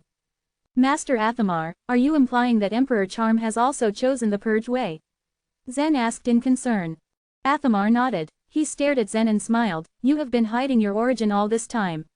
If you are indeed from the 9 Li race, then you should understand the intentions of the Oneness Sky Palace by now. We have no conflict with the 9 Li race. As a matter of fact, we're on the same side. We should be friends. The reason why he said so much was to dispel Zen's doubts. A long silence lingered in the air before Zen spoke. Master Athamar, that is a lot of information for me to process at once. May I have some time to think about it? Yes, sure, Athamar said politely. Even if you don't trust the Oneness Sky Palace and insist on leaving, I will personally send you to any place of your choosing in the Source World. After he finished speaking, he nodded to Zen and waved his hand gently. In response to his hand gesture, a long sword sprang out from the sheath around his waist. It rotated around in the air for a few seconds and gradually grew in size. It appeared to be the lofty sword that Zen had seen before. However, this one was different in size from the ones he saw in the Grand River Fortress and the Swordlight Palace. The one in front of him was much smaller. It was only a few 100 feet long. Come on, I'll send you back to the Grand River Fortress, Athamar said while gesturing Zen towards the lofty sword. Zen hopped onto the lofty sword with Athamar. Then it carried their weights and flew in the southern direction. Immediately, Zen plopped down on the sword with his legs crossed, and his eyes shut as if to concentrate. Quietly, he asked in his mind, number 9527, is everything he said true? Of course, number 9527 was informed about matters such as this, but it had never mentioned to Zen before. Well, it's highly possible, but he didn't tell us everything. He didn't know. Number 9527 replied calmly. Why didn't you tell me this sooner? Zen asked again with a hint of disappointment. Why should I tell you? Number 9527 asked defensively. Every time, number 9527 would give him vague responses and would seldom reveal anything informative. Zen even had no clue about the function of the candles he took from the Sea of Truth. If I could know earlier, I could prepare myself accordingly, Zen sighed. Your cultivation base is too weak. No matter how you take precautions, it is useless. Feeling Zen's helplessness, number 9527 felt sympathetic and said, actually, there are more than 2 options to deal with the chaos. For example, there is also the Nihility way. What does that mean? This is almost the same as Yellow Thirch's idea. What Yellow Thirch wants is to control the chaotic situation, yet the Nihility way is more severe. That is to terminate the chaos into oblivion. Number 9527 answered calmly, are these people crazy? Zen felt a stinging headache after hearing the absurd things. From their point of view, the finale way is also a crazy idea, number 9527 responded. It was hard for different people with different mindsets to come to a common ground. What was right for one person was wrong to the other. Each of them had their own beliefs. Any form of opposition to it was not well received. As a result, differences in opinion led to disputes, and as time progressed, the hostility grew more violent and vicious. In the Excellent City, after the end of winter, the seaway became more bustling than usual. The turmoil in the 7-star province had once made the people in the Excellent City panic and fear. After all, the human race of the Gracious Province all relied on the protection of the Swordlight Palace. But now, with the source of their protection destroyed, they were in constant fear of being attacked by non-human creatures with ill intentions. In particular, the man-eating demon flowers, and the thought of them breaching the city and devouring it whole terrorized them. Last year, some people from the Sand Country even broke into the Excellent City without a hitch and alerted the head of the city, so they killed those people who leaned on the man-eating demon flowers. But then came winter and new messages from the 7-star province along with it. The Swordlight Palace was going to be rebuilt from scratch. The fearsome king and the foundation of the man-eating demon flowers in the Gracious Province had been killed. For so many years, the Swordlight Palace had struggled to subdue them, but now it was over. The whole Excellent City celebrated and rejoiced under the triumph for several days. Phew. Meanwhile, a black flying boat quietly landed at the wharf of the Excellent City. Several women were seen stepping down from it. Each woman was covered in a silver-colored veil. The veils made it hard to make out their features, and even their cultivation bases were suppressed. Even so, their strong presence instilled deep pressure on the onlookers. The woman in the lead had a strange uniqueness. She stood out from all the other ladies at the other shore realm. Take us to the Mice League. The woman in the lead tossed a few divine crystals at a fellow on the deck. Most races of the Source World loathed the Ear Mouse race, but when they needed information to be obtained quickly, they could only seek help from them. As long as they were prepared to pay the price of the news they were willing to attain, they could take advantage of their presence. The man's eyes lit up with joy as he collected the crystals. He then bowed to them and obediently led the way. From the group of women, one of them stepped out and entered the gate of the Mice League. After the passing of an hour, she came out. Although her face was covered by the veil, her disappointment was noticeable. Her head hung loosely from her neck, and her bright eyes now seemed dark. Yes, he did come here, but he was taken away by someone else, she said with low spirits. Who picked him up? The leading woman asked with her arms crossed. Someone from the Swordlight Palace in the 7-star province, and the Swordlight Palace seems to have been destroyed and it's being rebuilt. She now looked even more tensed. The woman in the lead put her arm around her and comforted her. Everything should be fine. Since the Swordlight Palace is being rebuilt, we can go to the 7-star province and find out his whereabouts. Yes. The two women nodded to each other, and they all went straight to the key without looking back. All of them boarded the black flying ship and headed off to the 7-star province. The women were from the Pear Hill. The day Emily and Zen separated, they had decided to meet at the Excellent City. But she was being chased by Sanjay and had to lose him before she could go look for Zen. It would have been risky to go to the Excellent City while she was being watched, so she had to take Yan to the Pear Hill. Inside Emily's inner world, Yan was oblivious to the outside world. When she was finally released and could not find Zen, she immediately turned to Emily to ask where he was. Not wanting to lie to her, Emily told her everything she knew about Zen. Hearing this, Yan suddenly became worried about her brother. His location was not known, and the source world was dangerous. Even though the Pear Hill was peaceful and offered a favorable environment for cultivation, Yan had no plans on staying. Giving in to her wishes, Emily and Yan set out with strong warriors of the Pear Hill to the Gracious Province in search of Zen. Chapter 2712, The Situation of Swordlight Palace. 1 year ago, the 7-star city had been destroyed, with nothing more than rubble and ruins left. It had been a mess. Now, after more than a year of restoration, there were no signs that it had been destroyed the year prior. However, too many people had died. Even though many people had come here from other cities in the 7-star province, one couldn't shake off the feeling of desolation in this city. To recover the level of prosperity it was before would take at least 100 years of peace. Laura pondered over this as she stood in front of the lofty sword, overlooking the mountains and rivers. A gloomy expression took over her face. A year ago, the Chu clan and the Yubai clan were still fighting for power. She thought the competition would be good for the Swordlight Palace. But she had not expected that Reynald's choices would lead them to a dead end. Time for a shift, Ingram's voice interrupted her thoughts. Most elites of the Swordlight Palace were dead. The only hope of their people was Ingram, Laura, and the lofty sword on the top of the mountain. The lofty sword used to be guarded by the officiant. Now, Ingram and Laura took shifts looking after it. I can hold on, for several more days. Laura shook her head. Don't even try. Even the officiant would rest from time to time. This is exhausting, said Ingram concernedly. When the Swordlight Palace was at its prime, the sword was rarely used. Normally, high-level warriors could protect the place. But now, times were different. Every hour of the day, they needed to keep a close eye on it. Alas, as Laura let out a tired sigh, a black thing suddenly flashed in the sky in the distance. After what happened last year, Laura and the others had become highly vigilant. There was no way they were going to risk being lax. Before identifying who or what the black thing was, she immediately activated the lofty sword. Suddenly, the surface of its blade glowed in intricate patterns. Buzz! Countless beams of dense sword light shot out and intertwined around the palace, forming a huge net. This was the Swordlight Palace's defense. It's a flying ship. Don't be so nervous, Ingram said soothingly. Laura nodded as she eyed the black boat steadily approaching. Finally, the black boat came to a stop, hovering right in front of the sword net. Who are you? Laura called out to the mysterious boat. What brings you here to the Swordlight Palace? From the black flying boat, they heard an indignant snort. Then, a veiled woman leapt from the boat and flew towards the sword net.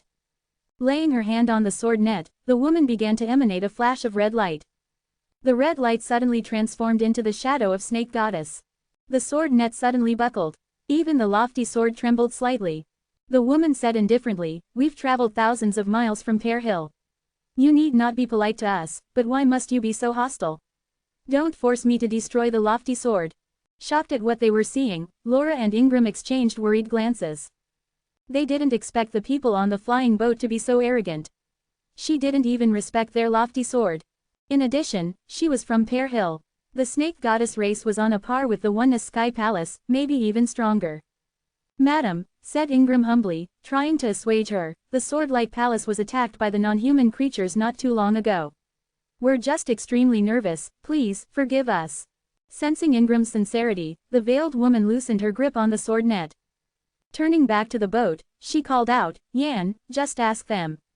Another veiled woman quietly flew out of the flying boat. Slowly descending towards the sword net, she asked softly, I'm looking for someone. His name is Zen Luo. Upon hearing that name, Laura and Ingram exchanged puzzled glances. Laura knew little about Zen's background, especially since he had been quite secretive. She had not expected that he was related to the Pear Hill. What's your relation with him? Laura asked cautiously. Yan smiled slightly, she could tell they had met Zen. I'm his younger sister. Where is my brother? He has been taken away by Winchell of the Oneness Sky Palace. He should be in the Bloom Divine Province now, Laura replied. Laura took a quick survey of the boat. She could see there were many women aboard, and all were powerful looking. If Zen's sister was being escorted by these people, her status was obviously not low. That must mean Zen came from a powerful and wealthy family, right? Why didn't he go to Pear Hill instead of the Oneness Sky Palace? Should I go to the Bloom Divine Province? Yan frowned, her disappointment evident. The first veiled woman, sensing Yan's disappointment, said, Yan, you promised to cross the Sea of Truth as soon as possible. Before that, you must improve your cultivation. If you miss the opportunity to enter the Miracle Temple, it would be troublesome. We don't have much time. The Pear Hill was quite far from here, with many provinces in between. To save time, they had asked for help from the Snake Goddess.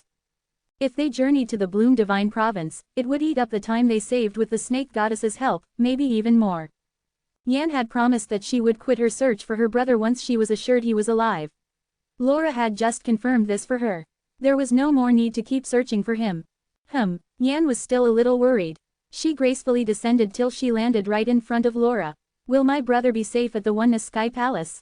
Laura smiled reassuringly. Your brother is extraordinary. There's no doubt he would be taken good care of there. Don't worry. Yan thought about it for a while. What happened to my brother here in the 7-star province? Laura and Ingram happily shared with her what they knew of Zen's experiences. After all, he had saved their lives. They felt indebted to him.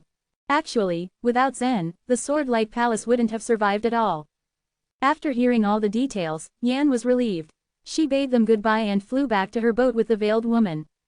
Watching the black flying boat sail into the distance, Laura turned to Ingram. This girl really cares about her brother, she said quietly, with a faint smile. How far is Pear Hill from here? I don't care about that, said Ingram, who was also eyeing the boat. If I'm not mistaken, Zen's sister is also capable of instant enlightenment. What makes you say that? Laura pursed her lips. The Pear Hill wants to send her to the Miracle Temple. But she hasn't even reached the other shore realm. Think about it, he said seriously. How many people in the source world can be treated such? Although they lived in a remote area, they were well aware of the reputation of the Miracle Temple. Only elites cultivated by super forces could enter the Miracle Temple. This was how Ingram drew conclusions about Yan's talent. They are really special, aren't they? Laura sighed. I wonder what the future holds for them. While she was the one who had brought Zen into the Swordlight Palace by instinct, she never could have expected how powerful he truly was. Chapter 2713, Return to the Dragon City. The setting sun shone on the Grand River Fortress. The leaders of the Oneness Guards were surprised as they watched Athamar bring Zen back. Athamar seldom went to the Grand River Fortress, but he had placed the lofty swords in the fortress, one by one. Athamar planned to take Zen straight back to the Dragon City. But Zen insisted on waiting here for Gant. Gant managed to escape from Elizabeth, and as long as he was careful on his way back, there should be no big problem. When they were under attack in the Blue Cloud City, the Grand River Fortress had immediately sent reinforcements to help them. But the Sun Crow race had blocked the first group of reinforcements. They had then sent in the second group. The Oneness Guards who had fought the Sun Crow race out on the plain held on long enough and finally got help from the second group of reinforcements. But a majority of them were dead or wounded. Sebert had died, and Satchel had gotten seriously injured while fighting with another demon woman of the Divine Lair. But he succeeded in killing her. When the second group of reinforcements and the rest of the Oneness Guards were on the way back, they met Gant, who was carrying Aira on his back. So Gant followed the reinforcements back to the Grand River Fortress. For the past 2 days, Gant was worrying himself sick over Zen. In order to declare his loyalty to the Oneness Sky Palace, Gant's father, Kalen, led the elders of the Sioux clan to place their rebirth lands in the Oneness Sky Palace. Most pill refiners and weapon refiners who relied on super forces would do that. This way, they could be revived even if they died. But Zen hadn't joined the Oneness Guards, and he didn't have a rebirth land. How could he survive an attack from Elizabeth? Gant was depressed as they made their way to the Grand River Fortress. He didn't expect that he would see Zen the moment he returned to the fortress. Gant's eyes widened in surprise. Flag Master, how did you survive? Gant asked in disbelief. Did you want me to die? Zen asked, smiling. Gant shook his head vigorously as he said, of course not. I don't want you to die. Obviously not. Gant, is this the Flag Master you mentioned? Aira's weak voice sounded from behind Gant. Gant had run away, carrying Aira on his back, and she had woken soon after. She was shocked when she saw Gant. It was hard for her to imagine that Gant would leave the Dragon City to help her. It was difficult for a warrior who had just reached the other shore realm to do something like this. Gant told Aira everything that had happened in the Blue Cloud City after she had fainted. Only then did she realize how dangerous the situation was and that she was fortunate to have survived, even in the worst of it all. Along the way, Gant kept talking about Zen, piquing Aira's interest and curiosity about this Flag Master.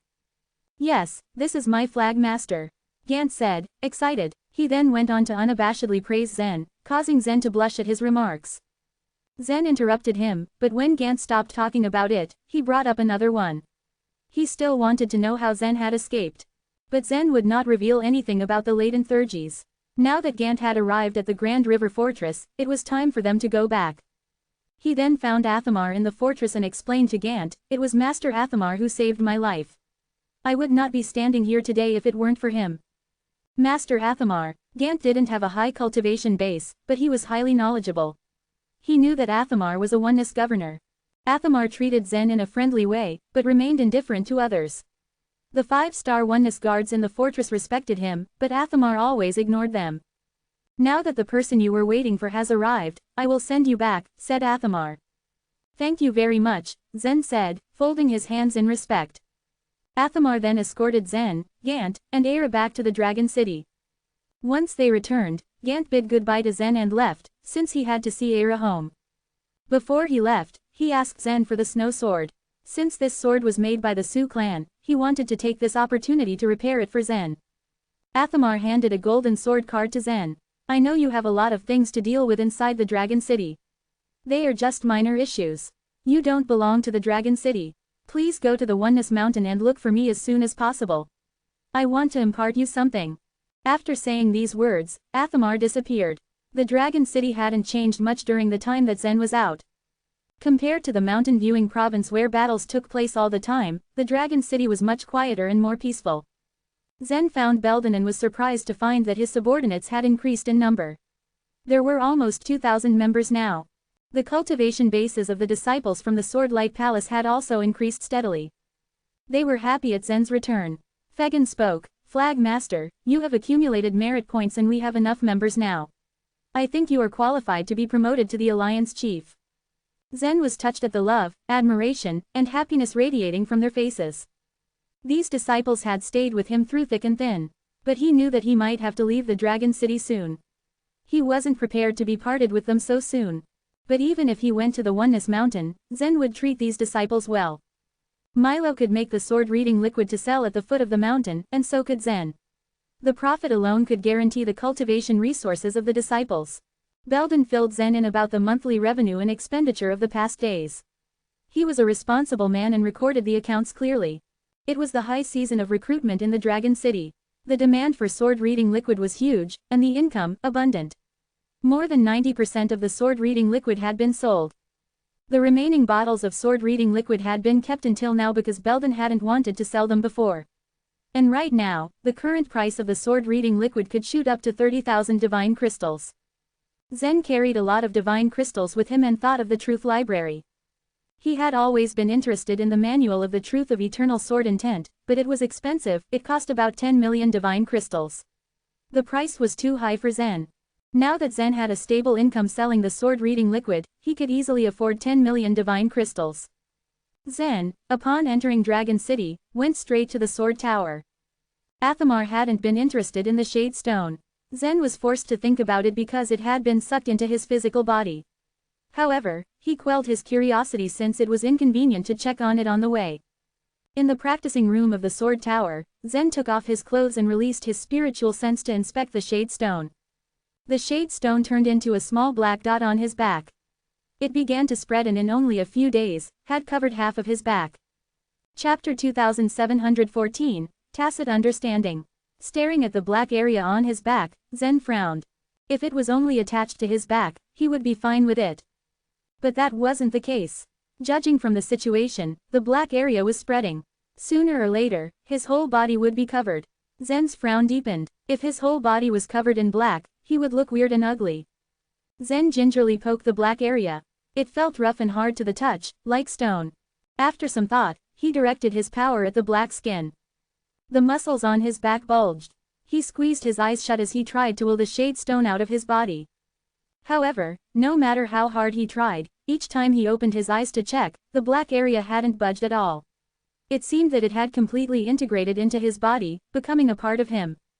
After trying other methods, he threw his hands up in resignation. Number 9527, what should I do with it? Zen asked. It was completely an accident that the Shade Stone had been sucked into his body. Now, Zen had no way to take it out. I don't know either, number 9527 answered disinterestedly. Generally, the Shade Stone is used to refine weapons, and it could be considered a premium other shore treasure. It's capable of completely merging with another shore token, but I didn't know it could merge with your body. The reason why the other shore treasure was superior to the profound blood treasure was that it had merged with the other shore token. The more powerful the other shore token was, the better materials it would require to refine weapons. If a profound blood treasure were to merge with another shore token, it would collapse during the process. The profound blood treasure itself couldn't merge with the other shore token. Primary other shore treasures could merge with the other shore tokens of stages 1 to 10, the intermediate other shore treasures could merge with tokens of stages 11 to 20, and the premium ones merged with tokens of stages 21 to 30. But number 9527 and Gant had failed to mention something. Most of the premium other shore treasures could only merge with the other shore tokens of stage 30 at most, which was known as the Blooming Jade stage. However, the Shade Stones and some other rare items were totally unrestricted. They could merge with the other shore tokens above stage 30. In this case, are you saying my body can be considered another shore treasure? Zen asked curiously. His body was different, after all. Some ancient gods crossed the sea of truth by refining their bodies, but they cultivated a different truth of godly way from Zen. It was called the truth of powerful holy body. As the ancient god cultivation method had disappeared, no one had ever cultivated the truth of powerful holy body since then. In fact, Zen had forged a new way. He had entered the sea of truth by burning his body with fire. The truth aura emanating from his body had never existed before. Even number 9527 couldn't tell where it came from, and it was unknown if he could merge with the other shore tokens. Hearing Zen's question, number 9527 was stunned. After a while, it said, yes. Things are getting interesting. Initially, number 9527 paid no heed to the Shade Stone. But upon this realization, it started to pay close attention to it. The other shore was a complex and mysterious world. There were a large number of other shore tokens that could be fused to enhance the strength of the true gods. However, some other shore tokens couldn't be fused. For example, there was a kind of herb called poison tenderness in stage 6, which contained a very fierce poison. No one dared to merge with it. After merging, the poison would destroy the warrior. The poison tenderness was very suitable for making other shore treasures. In fact, it was the most important ingredient for many primary other shore treasures. There were many other shore tokens like the poison tenderness. It depended on whether they matched Zen's truths of godly ways. Hearing No 9527's words, Zen grew excited. But soon, the rush of excitement left him. He smiled bitterly. Now, the real problem is how do I deal with this black spot? Number 9527 didn't speak for a while as it was deep in thought. Why don't you try burning it with fire? When Zen was burnt by the divine flames of the Sun Crow race, his body somehow managed to absorb the Shade Stone. Now that he couldn't separate from it, maybe he could try completely integrating it into his body. Zen's eyes flashed. I'd like to have a try. He stretched out his hands, sparking a red flame. The flame spiraled around him to cover him. Golden vortexes appeared on the surface of his body. As the golden vortexes whirled violently, the shade stone remained unmoved. Again, Zen performed the elementary fire godly way again. Raging flames constantly passed through his body. After about 5 minutes, using his spiritual sense, he felt that the black spot finally budged. "It's working," Zen cried as he couldn't conceal his joy. He proceeded to continue conducting the spell. Splash! The cave of the sword tower heated into a bright red thanks to the flames shooting out from Zen's body. After around 8 hours, the black spot had melted slightly, becoming fluid. Zen once again attempted to expel the shade stone from his body, to no avail. It seemed the black spot had fully integrated into his body. With Zen constantly burning, the black spot loosened its grasp gradually, but then something unexpected happened. The black shade stone liquid moved along his back to his neck, legs, chest and other parts. After a short while, he seemed to be covered by charcoal all over his body. Except for the golden vortexes, he was black all over his body, with only his shiny eyes blinking.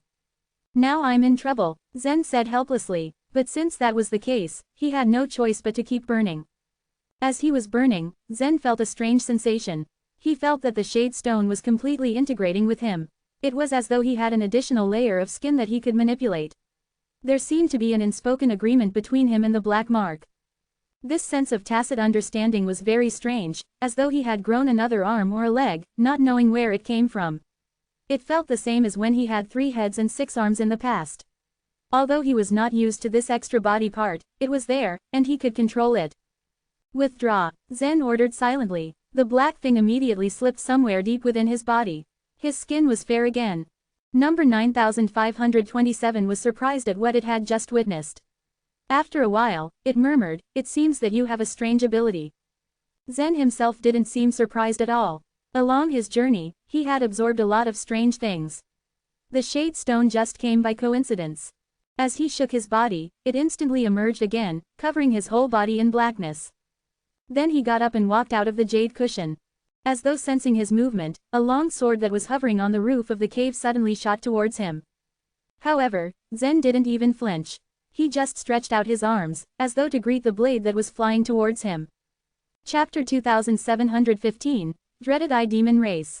The sword tower was divided into 3 floors, and each floor symbolized the difficulty level, the 3rd floor being the hardest. In most cases, only the Alliance chiefs would enter the 3rd floor. The first time Zen went to the sword tower, he cultivated on the 1st floor. Each ordinary long sword there held the power equivalent to a divine megaton of force, while every long sword on the 2nd floor had 4 divine megatons of force. As for those on the 3rd floor, each one was equal to 10 divine megatons of force. Zen recalled his first visit to the sword tower. He was cultivating on the 1st floor and got hit by one of the long swords. It was so impactful that it left him wounded and scarred. After Zen acquired the shade stone, it had cloaked his entire body as if it were his own skin. Zen wanted to assess its resistance in the sword tower. Whoosh! A long sword rushed to Zen at a swift pace. Crack! A speck of golden light shot out from the collision.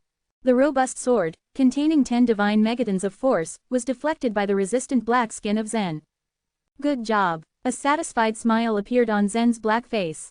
The shade stone he had absorbed accidentally was surprisingly effective.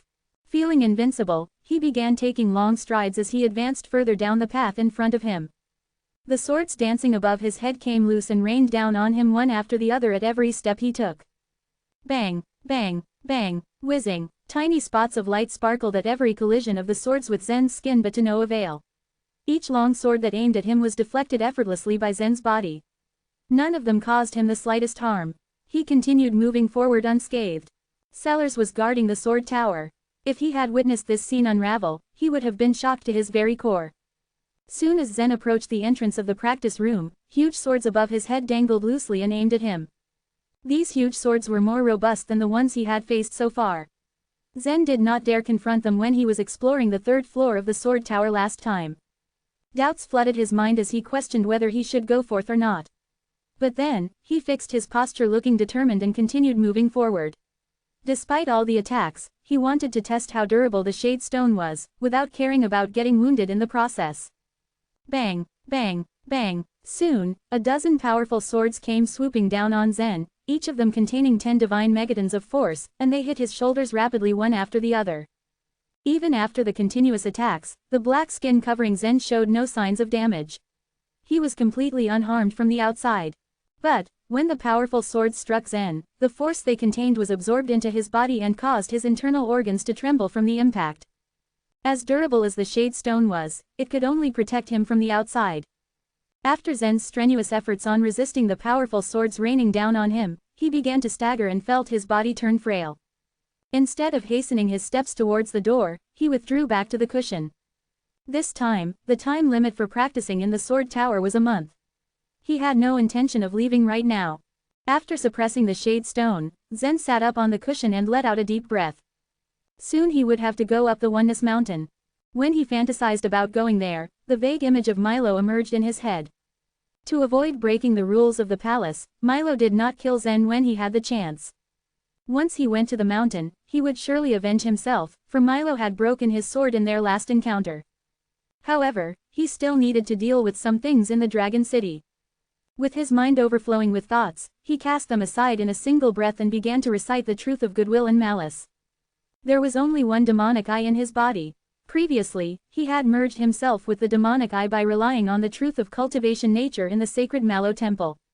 Since it was his first time to merge with another Shore token, Zen was not familiar with the process. Plus, no one in the Dragon City had ever informed him about this. Thus, he thought that he would own another Shore token as long as he was successful in merging with it. Such a fusion was not perfect yet, and he later realized that he had superficially used the demonic eye. Only the most suitable truth of godly way could help him fuse with it successfully and later bear it in his inner world. To bear another Shore token required one's inner world to be a Sanskrit land. The same was true for bearing another Shore treasure. Originally, before a true god could reach the other shore, they could inform the Sanskrit land. But, there were a few exceptions who could build the 10 Sanskrit land. There was also only a handful of them who could make the 100 Sanskrit land. Regardless of the probability of such occasions, Zen was a true god who had formed the 1,000 Sanskrit land. To name a few, in the entire 9 Li race, the ones who owned the 1,000 Sanskrit land were Chiyu and his 9 brothers. If an analogy were applied, the 10 Sanskrit land corresponded to a primary other shore treasure, the 100 Sanskrit land to an intermediate one, and the 1,000 Sanskrit land to a premium one. To fuse with the demonic eye completely, Zen had to perfect the truth of goodwill and malice this time. In contrast to Zen's compatibility with the truth of eternal sword intent, his compatibility with the truth of goodwill and malice was not so firm.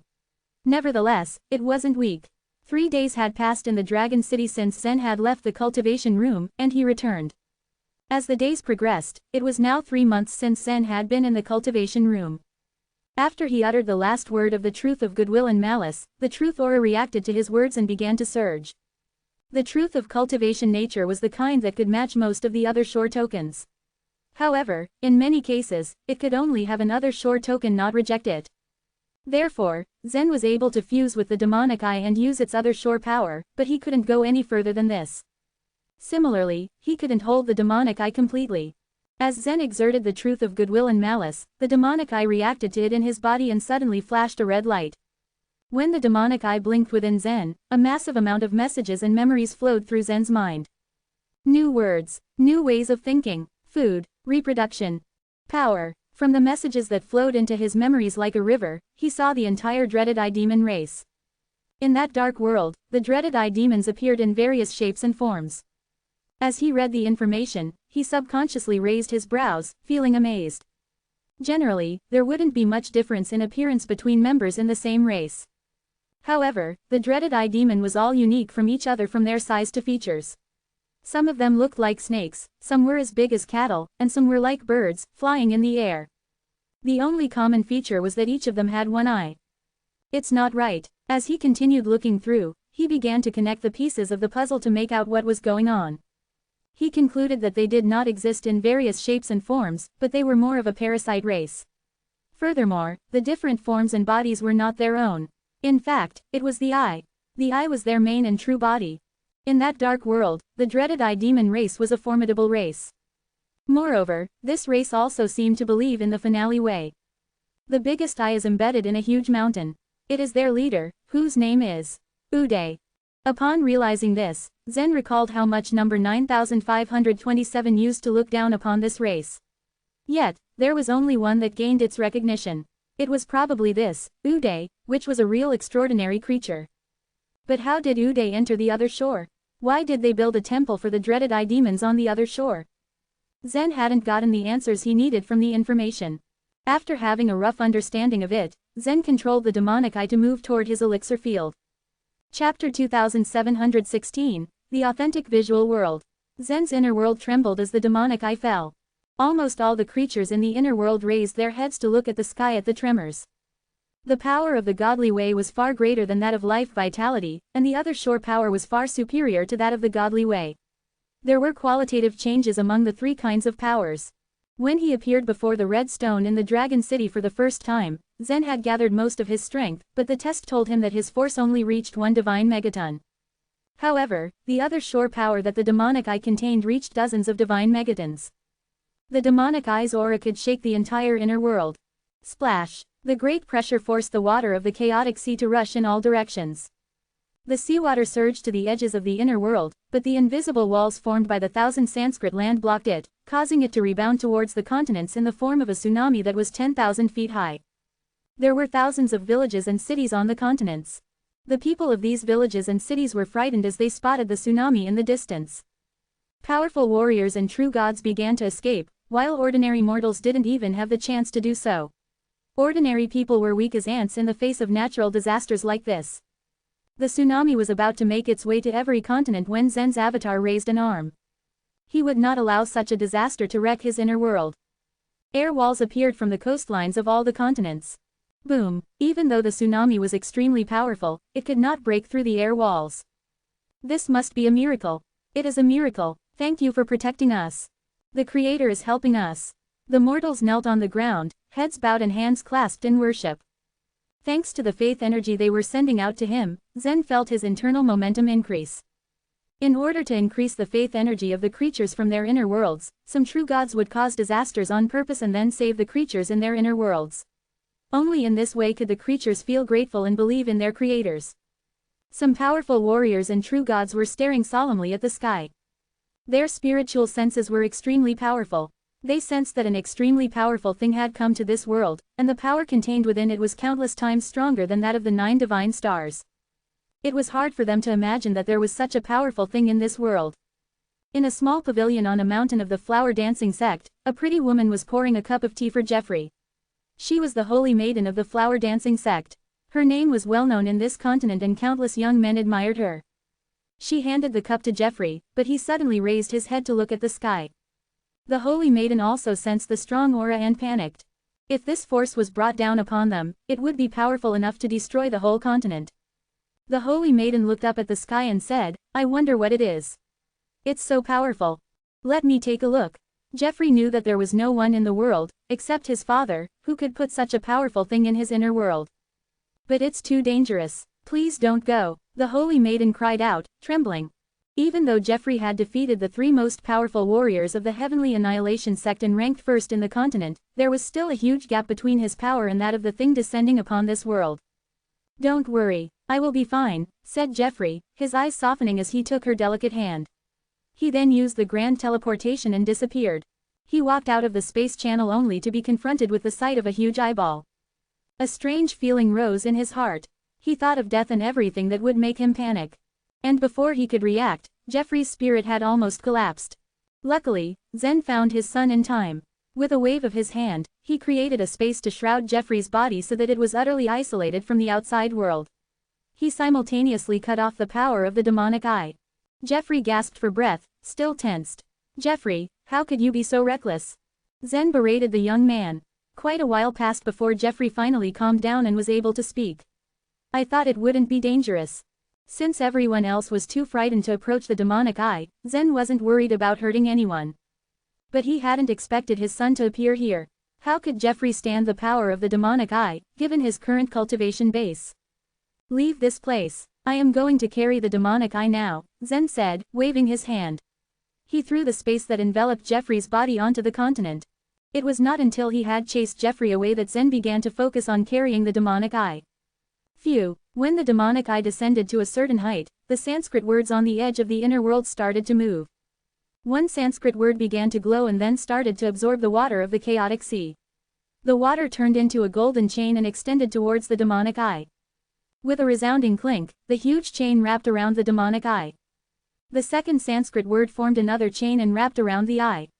Then the third, the fourth, the fifth, the 10th. There were finally 104 Sanskrit words that formed 104 golden chains that wrapped around the eye. If another shore realm warrior with the 10 Sanskrit land were to carry the demonic eye, their inner world would probably collapse, Zen murmured. A large portion of people in the Dragon City didn't have the Sanskrit land. They entered the other shore realm and got the other shore tokens, but were unable to put them into their inner worlds. Because of this, it was difficult for them to exert the real power of the other shore tokens. A small number of them, like Monica and Gant, had the 10 Sanskrit land. They were stronger than ordinary other shore realm warriors, and were qualified to become flag masters. They could, at the very least, give full play to the power of their other shore tokens. Zen hadn't yet known of anyone having the 100 Sanskrit land or the 1000 Sanskrit land. The golden chains twined around the demonic eye, and then released gold light that illuminated the whole inner world so that it looked like it was daytime. Soon, all the chains disappeared, leaving the demonic eye floating in the air.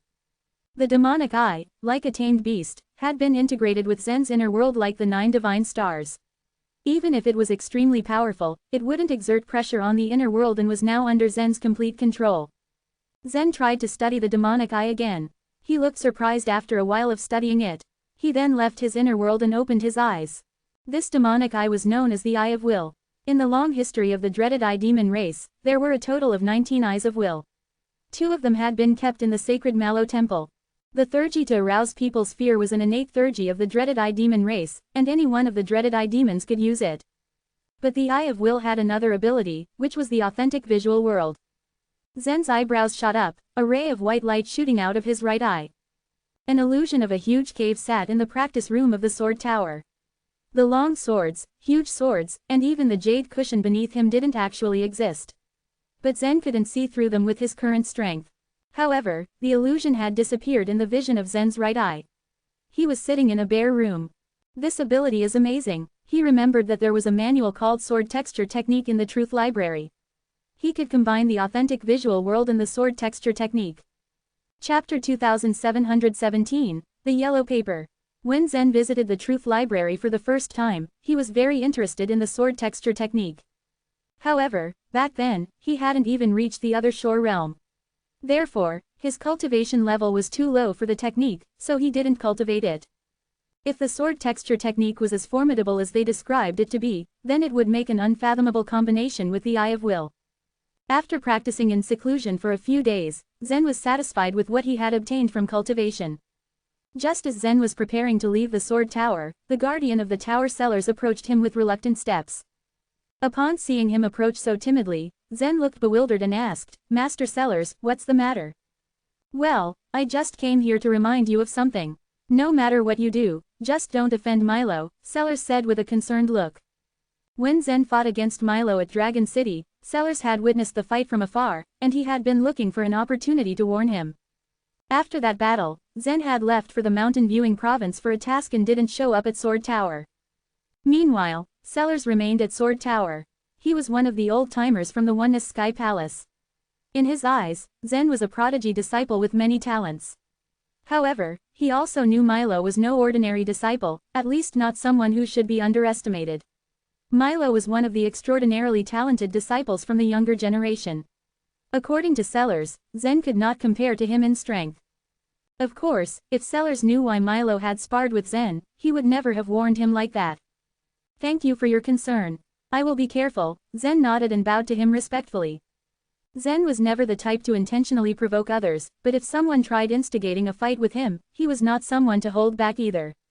However, Sellers had shown affection to him by warning him. Therefore, he chose to not embarrass him by telling him the truth. After leaving the Sword Tower, Zen went straight to the Truth Library. He showed no signs of reluctance and went straight up to the 3rd floor. After he entered the illusion on the 3rd floor, he heard a familiar voice of the man guarding there. "Have you come to buy some new swordsmanship manuals today?" The man sounded much friendlier than the last time Zen visited, maybe it was because of Zen's acquaintance with Dorothy. It had not been long since Zen last came to buy 2 manuals. Normally, it would take a significant amount of time for people to finish learning a manual before they could come for another. But Zen was already here to purchase more. How is this possible? Did he really manage to learn the 2 manuals so quickly? The man wondered to himself. Sir, can I still enjoy the last discount this time too? Zen asked as respectfully as he could. Last time, when he was with Dorothy, the man allowed him a 40% discount off the usual price. It would save him a lot of divine crystals if the man agreed to grant him with the same discount again. Since you are Dorothy's friend, it is my pleasure. You can just choose what you want to purchase, the man responded with a chuckle. Thank you, sir, Zen said with a broad smile. The friendliness of Dorothy's Uncle Wilfred piqued Zen's curiosity so much that he was almost enticed into using his eye of will to see his appearance through the illusion. However, since this man had never revealed himself, Zen decided it would be disrespectful and inappropriate to intrude on his privacy. Besides, he did not want to offend him after he was so kind to him. Suppressing his inner curiosity, Zen walked ahead towards the light column of the sword texture technique. In addition to the sword texture technique, I also want to borrow the yellow paper, Zen said politely. Are you really that interested in the yellow paper? The man asked curiously. Yes, I am, replied Zen firmly. It costs 10 million divine crystals to borrow it. Even if I offer you a 40% discount, it will still cost you 6 million divine crystals. Moreover, you can only borrow it for 1 single day. You are not allowed to show it to others on that day, the man repeated the rules to Zen. He then continued, in fact, you're not the first person who came to borrow the yellow paper. This is the original manual of the Truth of Eternal Sword Intent. Many people want to benefit from reading it, but they all failed in the end. As the origin of the Oneness Sky Palace, the Truth of Eternal Sword Intent was a perfect truth of godly way and was on the same standard as the other 12 truths of godly ways. Even the Eastern Emperor Tai himself could not improve the truth of godly way any further, let alone others. Even after hearing all the complications, Zen still borrowed the yellow paper and purchased the sword texture technique, and then he left Dragon City. This day marked the end of his 10-day stay at Dragon City. During this stay, Gant had settled Aira down and had returned the snow sword to Zen after he repaired it in the Su clan. Soon, night fell as the moon chased away the sun and all its brightness. A deep silence reigned the outskirts of the Dragon City. Everyone started to quietly cultivate under the flags. Instinctively, Zen sat down and focused on setting up an enchanted barrier to isolate himself from others, and then he took out the yellow paper. He was only allowed to keep it for 1 day, so he had to make the most out of the time he had. The surface of the yellow paper was smeared with a layer of glazed crystals. 8 Sanskrit words were written on it. As he read them, he recalled his time back in the fairy palace of the Divine Land when Jeffrey managed to decipher the truth of cultivation nature on his own. Realizing how difficult it appeared to him now made Zen appreciate Jeffrey's efforts and praise him. It was widely known that the most important reason why Eastern Emperor Tai could be so famous and well respected today was that he had deciphered the truth of eternal sword intent. This proved how much one had to struggle to be able to decipher a certain truth of godly way. As Zen patted his hands together, he sent the yellow paper into his elixir field. Simultaneously, he created an avatar of himself in his inner world who reached out and grabbed the paper and then emerged next to Jeffrey. Seeing his father's avatar fill his field of vision, Jeffrey became infuriated. Apparently, he was still furious at Zen for throwing him down from the sky the previous day. Reading his expressions, Zen knew he had to comfort him. The demonic eye is very dangerous. I had no choice but to send you away yesterday before I could settle it down. After his father explained earnestly, the tensed expression on Jeffrey's face softened up a bit. He said sullenly, "Tell me now. What Sanskrit words do you want me to decipher for you? How did you know that I'm here for this?" Zen asked with his brows raised in astonishment. "You've never needed me for anything else," Jeffrey said, with a hint of sorrow. Zen was rendered speechless. He never realized that he was neglecting his family amidst everything. It seemed that he should spend more time with them. Overwhelmed with guilt, Zen still handed the yellow paper over to him. Just as he laid his eyes on it, Jeffrey became excited. He stared at it intently as if he couldn't look away. "What complicated Sanskrit words!" he exclaimed. The more complicated a Sanskrit word was, the more information it contained, and the more difficult it was to decipher it. The first 6 Sanskrit words seem to record the truth of eternal sword intent, and I already have their translation. Can you decipher the last 2 Sanskrit words for me? Zen requested. These 2 Sanskrit words are complicated. Jeffrey looked even more closely at the yellow paper, and the solemn look on his face became more obvious than before. He said, "I'm afraid it will take me some time." Simple Sanskrit words were easy to decipher for him, and he could do it at first glance. However, the complicated ones were harder to comprehend and thus took more time. Zen nodded in reply. He didn't expect Jeffrey to decipher them right off the bat either. However, the paper could only be borrowed for one day, and he had little time on his hands. With a gentle stroke of his palm, Zen summoned a stone tablet in his hand. He attempted to copy the Sanskrit words on the yellow paper, but the copied words had lost their might and charm. Glancing sideways at the crooked Sanskrit words on the stone tablet, Jeffrey pouted mockingly and looked at his father with a strange expression. Suddenly, Zen thought of something and said, "Wait a minute." He had forgotten that the Sanskrit words couldn't be copied freely, but he still had some duplicating stone tablets in his possession that he had got in the Divine Land. After Zen took out a duplicating stone tablet, he aimed it at the yellow paper and tried to copy the Sanskrit words again. But it was to no avail, as the Sanskrit words on the duplicating stone tablet were still blurry and crooked. The Sanskrit words on the yellow paper cannot be copied, Zen concluded with a disappointed face. But then, Zen quickly reached out and sealed off the surrounding space, slowing down the time flow rate as much as possible to buy them some time. This was the only thing he could do to help Jeffrey. Chapter 2718, An Accident. Zen didn't speak for quite a while after slowing down the time flow rate. Jeffrey studied the two Sanskrit words in this quiet space. To him, each stroke of the Sanskrit words contained a wide meaning. The more complicated the word was, the more meaning it contained. There had been countless decipherers since ancient times to the present. Almost all of them had to rack their brains to exclude the wrong interpretations and determine the correct one.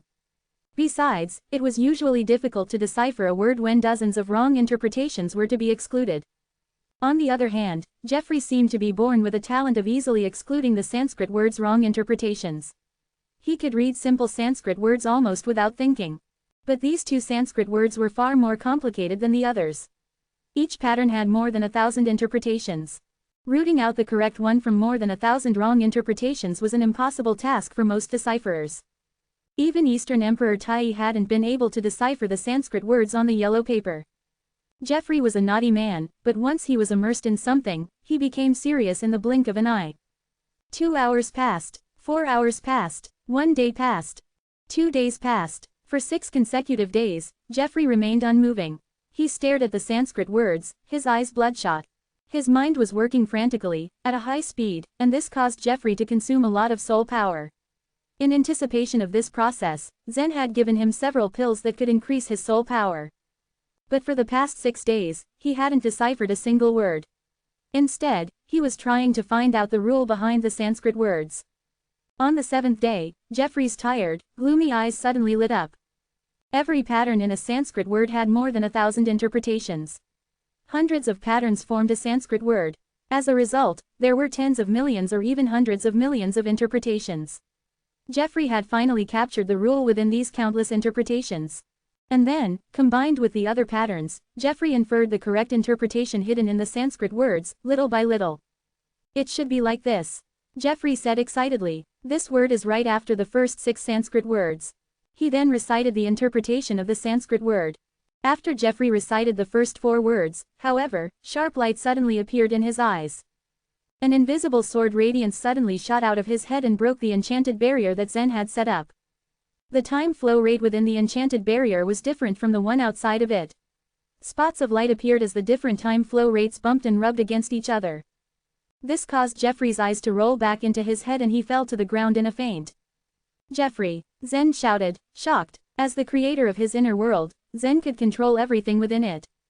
The enchanted barrier he had created could imprison even evil god, no matter how talented he was. But the truth aura that Jeffrey had released had broken Zen's enchanted barrier. The power hidden in the truth aura was very small, but abnormally sharp. Jeffrey's soul was not weak, but it couldn't resist the truth aura. The moment Jeffrey fell to the ground, Letitia, who was cultivating in the fairy palace, opened her eyes, panicking. She had asked Zen to help her make a life lamp for Jeffrey in order to ensure the safety of her son. She knew now that her son had lost consciousness. With a cracking sound, Letitia crushed a token into pieces. The token around Jeffrey's waist broke as well. 2 space doors appeared beside Letitia and Jeffrey respectively. Letitia passed through the door and appeared through the one beside Jeffrey. She saw him lying motionless on the ground, and was filled with fear. "Jeffrey," she shouted, "what's wrong? What happened to you?" Zen put his hand on Jeffrey's head, checking on him. "His soul was cut in half," he said, his voice low. What should we do now?" Letitia said, her face contorting at this news. Zen didn't say anything. He was sensing the degree of Jeffrey's soul damage. The potential of one's soul was much greater than that of one's body, and many people would cut their souls themselves and cause a soul avatar. But they had to be very careful because the slightest carelessness could cause irreversible damage to their souls.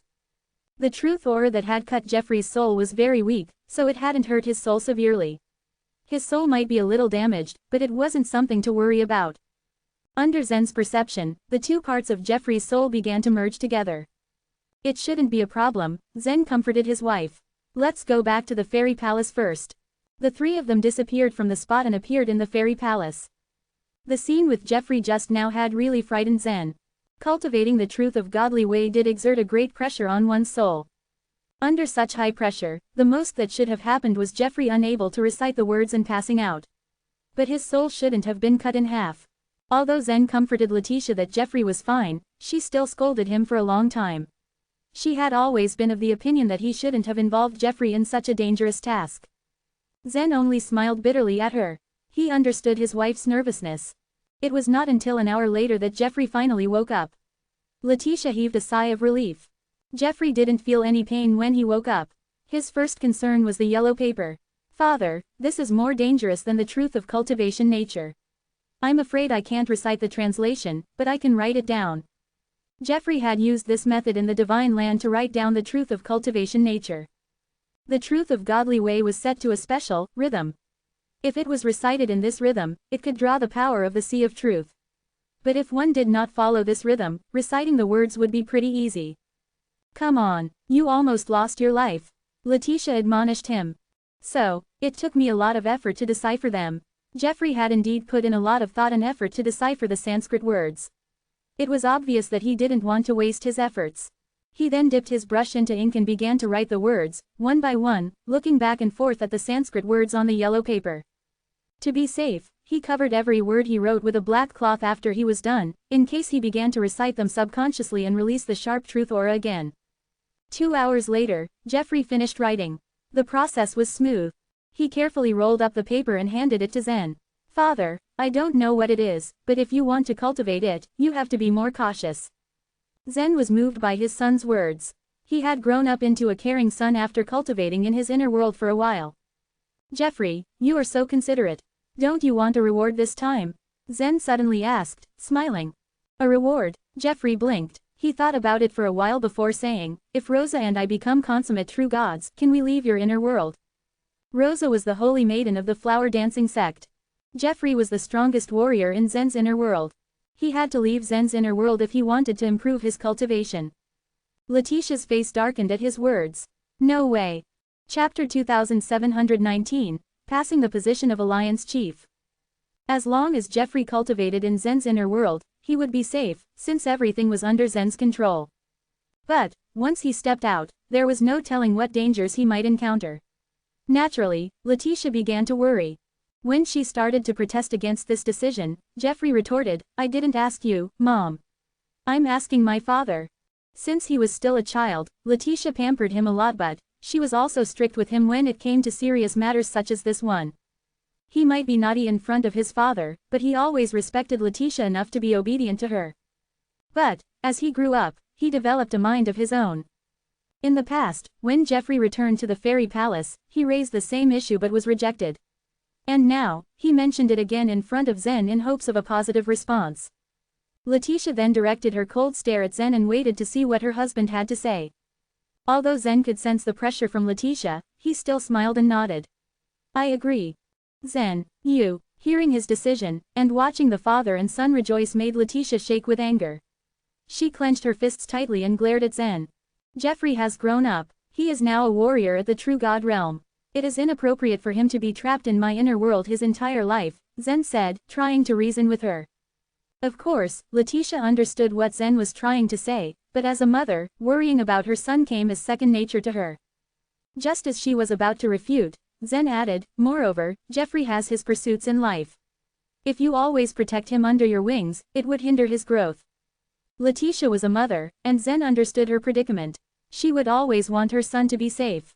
However, he was old enough now, and they had to let him go so that he could explore the world by himself. Clap, clap, clap. Dad, you were right. Watching his father take a stand for him made Jeffrey clap his hands cheerily. Conflicting emotions welled up inside of Letitia. Now that Jeffrey looked so happy to leave, her eyes turned red as tears began to roll down her face.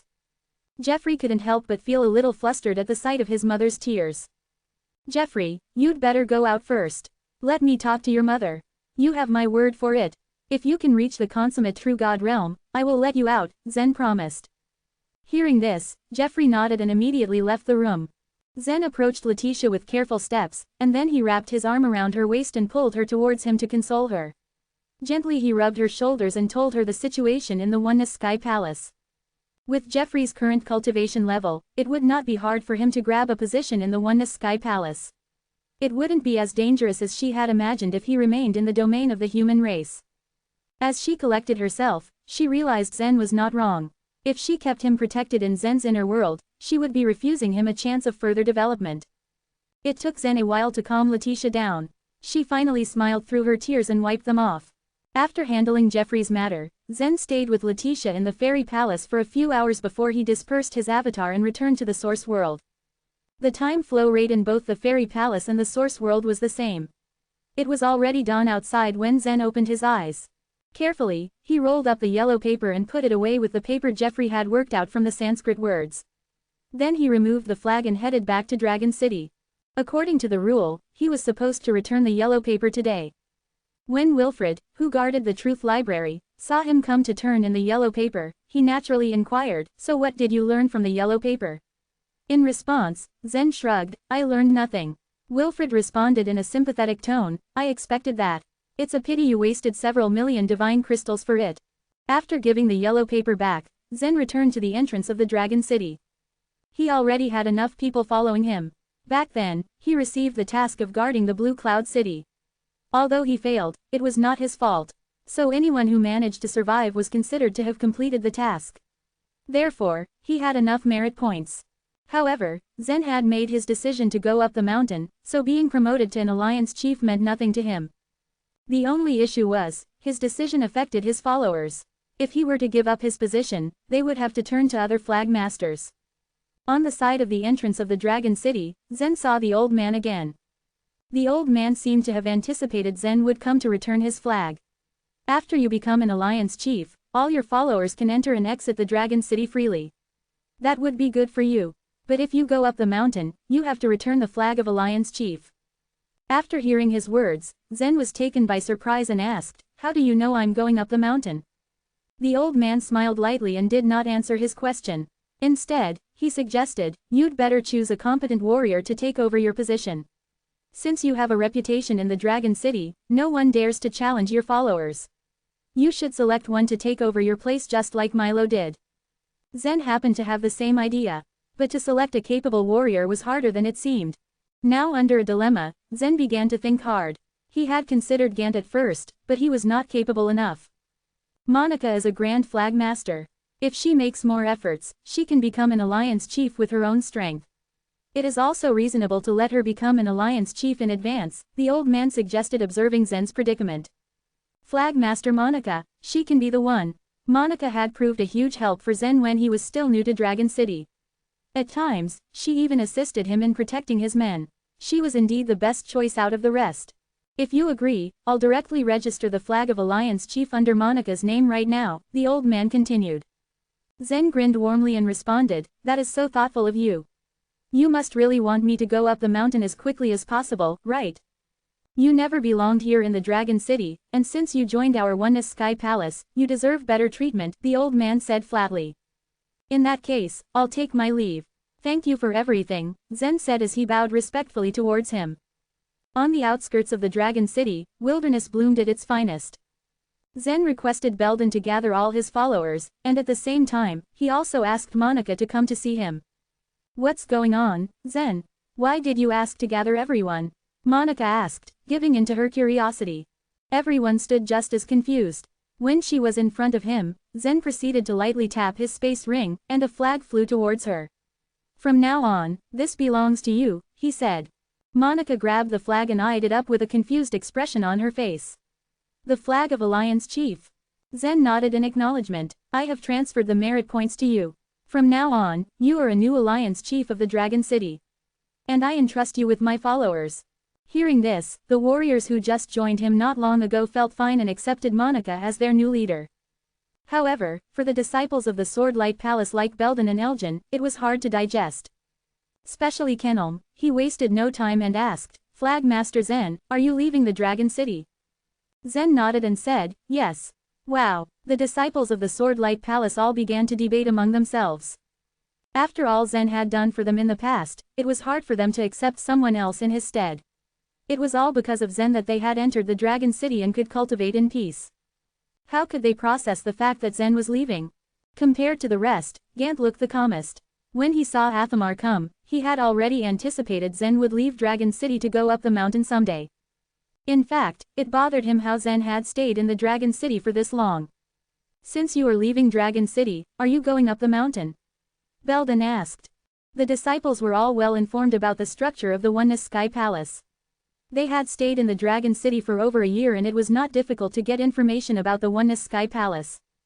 If one wanted to stand out in the Dragon City, there were only two ways, either go up the mountain or join the Oneness Guards.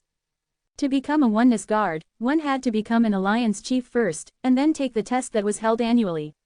Now that Zen had directly passed the position of the Alliance Chief to Monica, it was obvious what his intentions were. Chapter 2720, Going Up the Mountain. Zen nodded resolutely. "Yes, I am going up the mountain." Back in the Mountain Viewing Province, he had been chased by Elizabeth. She had been a great opponent, and Zen was forced to use every trick up his sleeve. As a result, Athamar realized his true identity. Once he had been exposed, Zen was left with only two choices, either to go up the mountain or to leave the Oneness Sky Palace. Athamar was very explicit about this. The Oneness Sky Palace was one of the three orthodox forces of human race. In addition, it was traditionally a place for cultivating swordsmanship, just what Zen needed.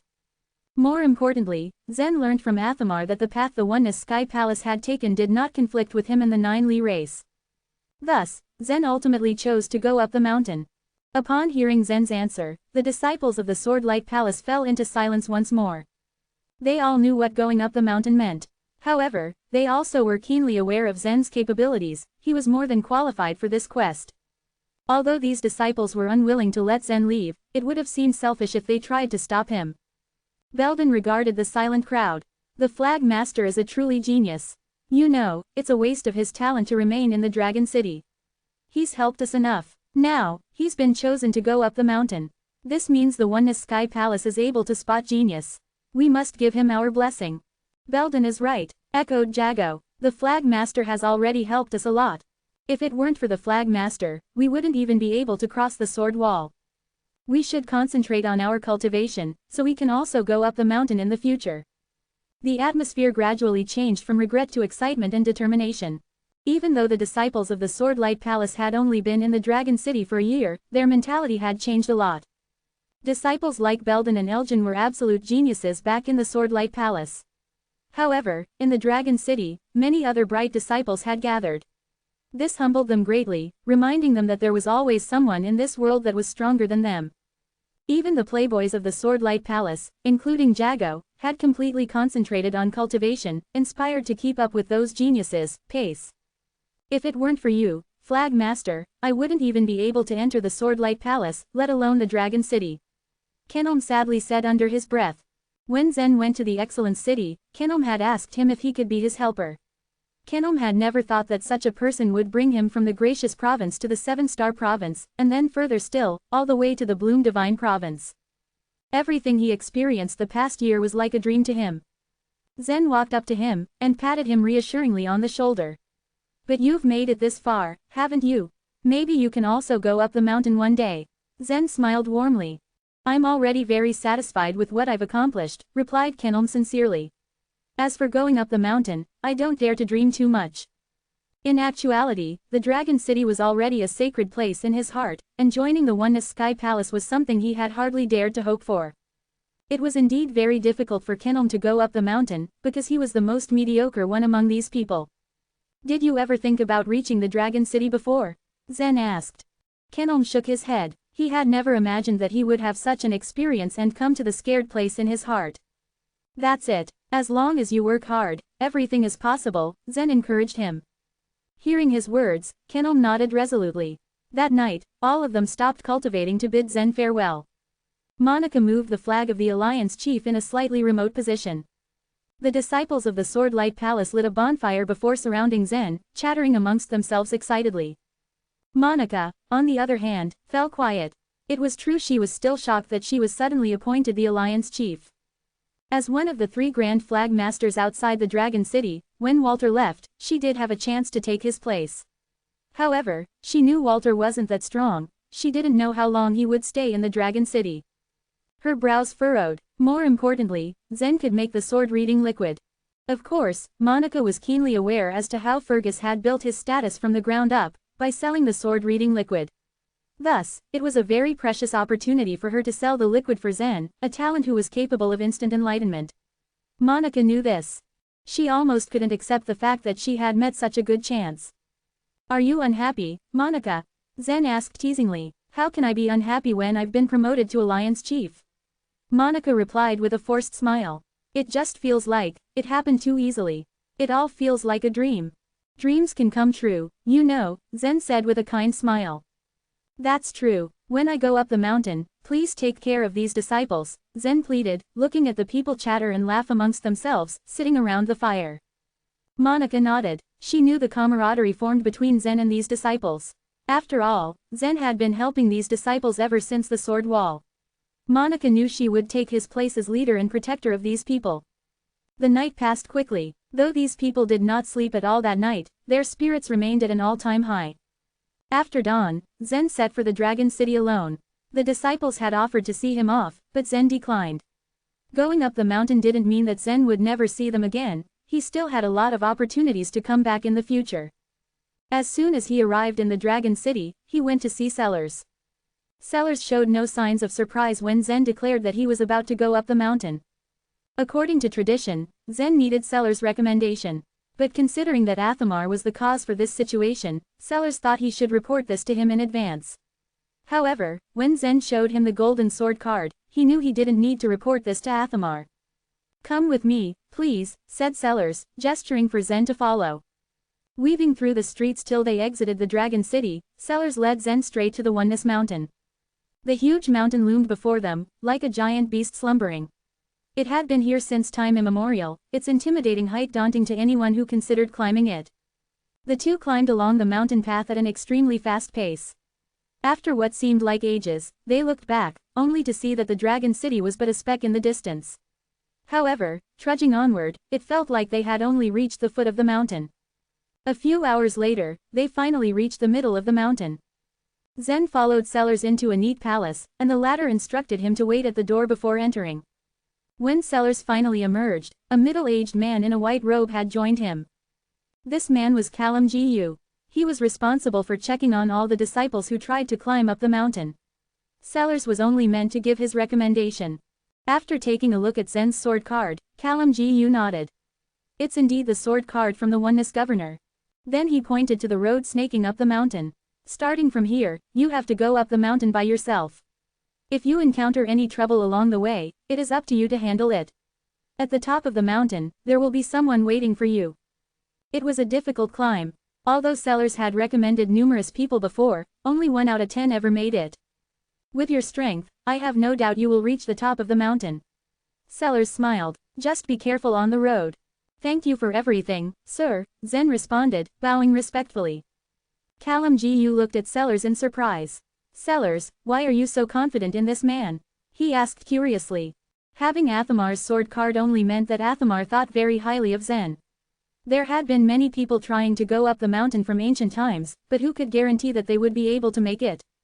He has Athamar's recommendation, so he is by no means an ordinary person, Sellers replied, with a smile on his face. As Athamar had warned him before, he couldn't reveal too much to Kalam Gu.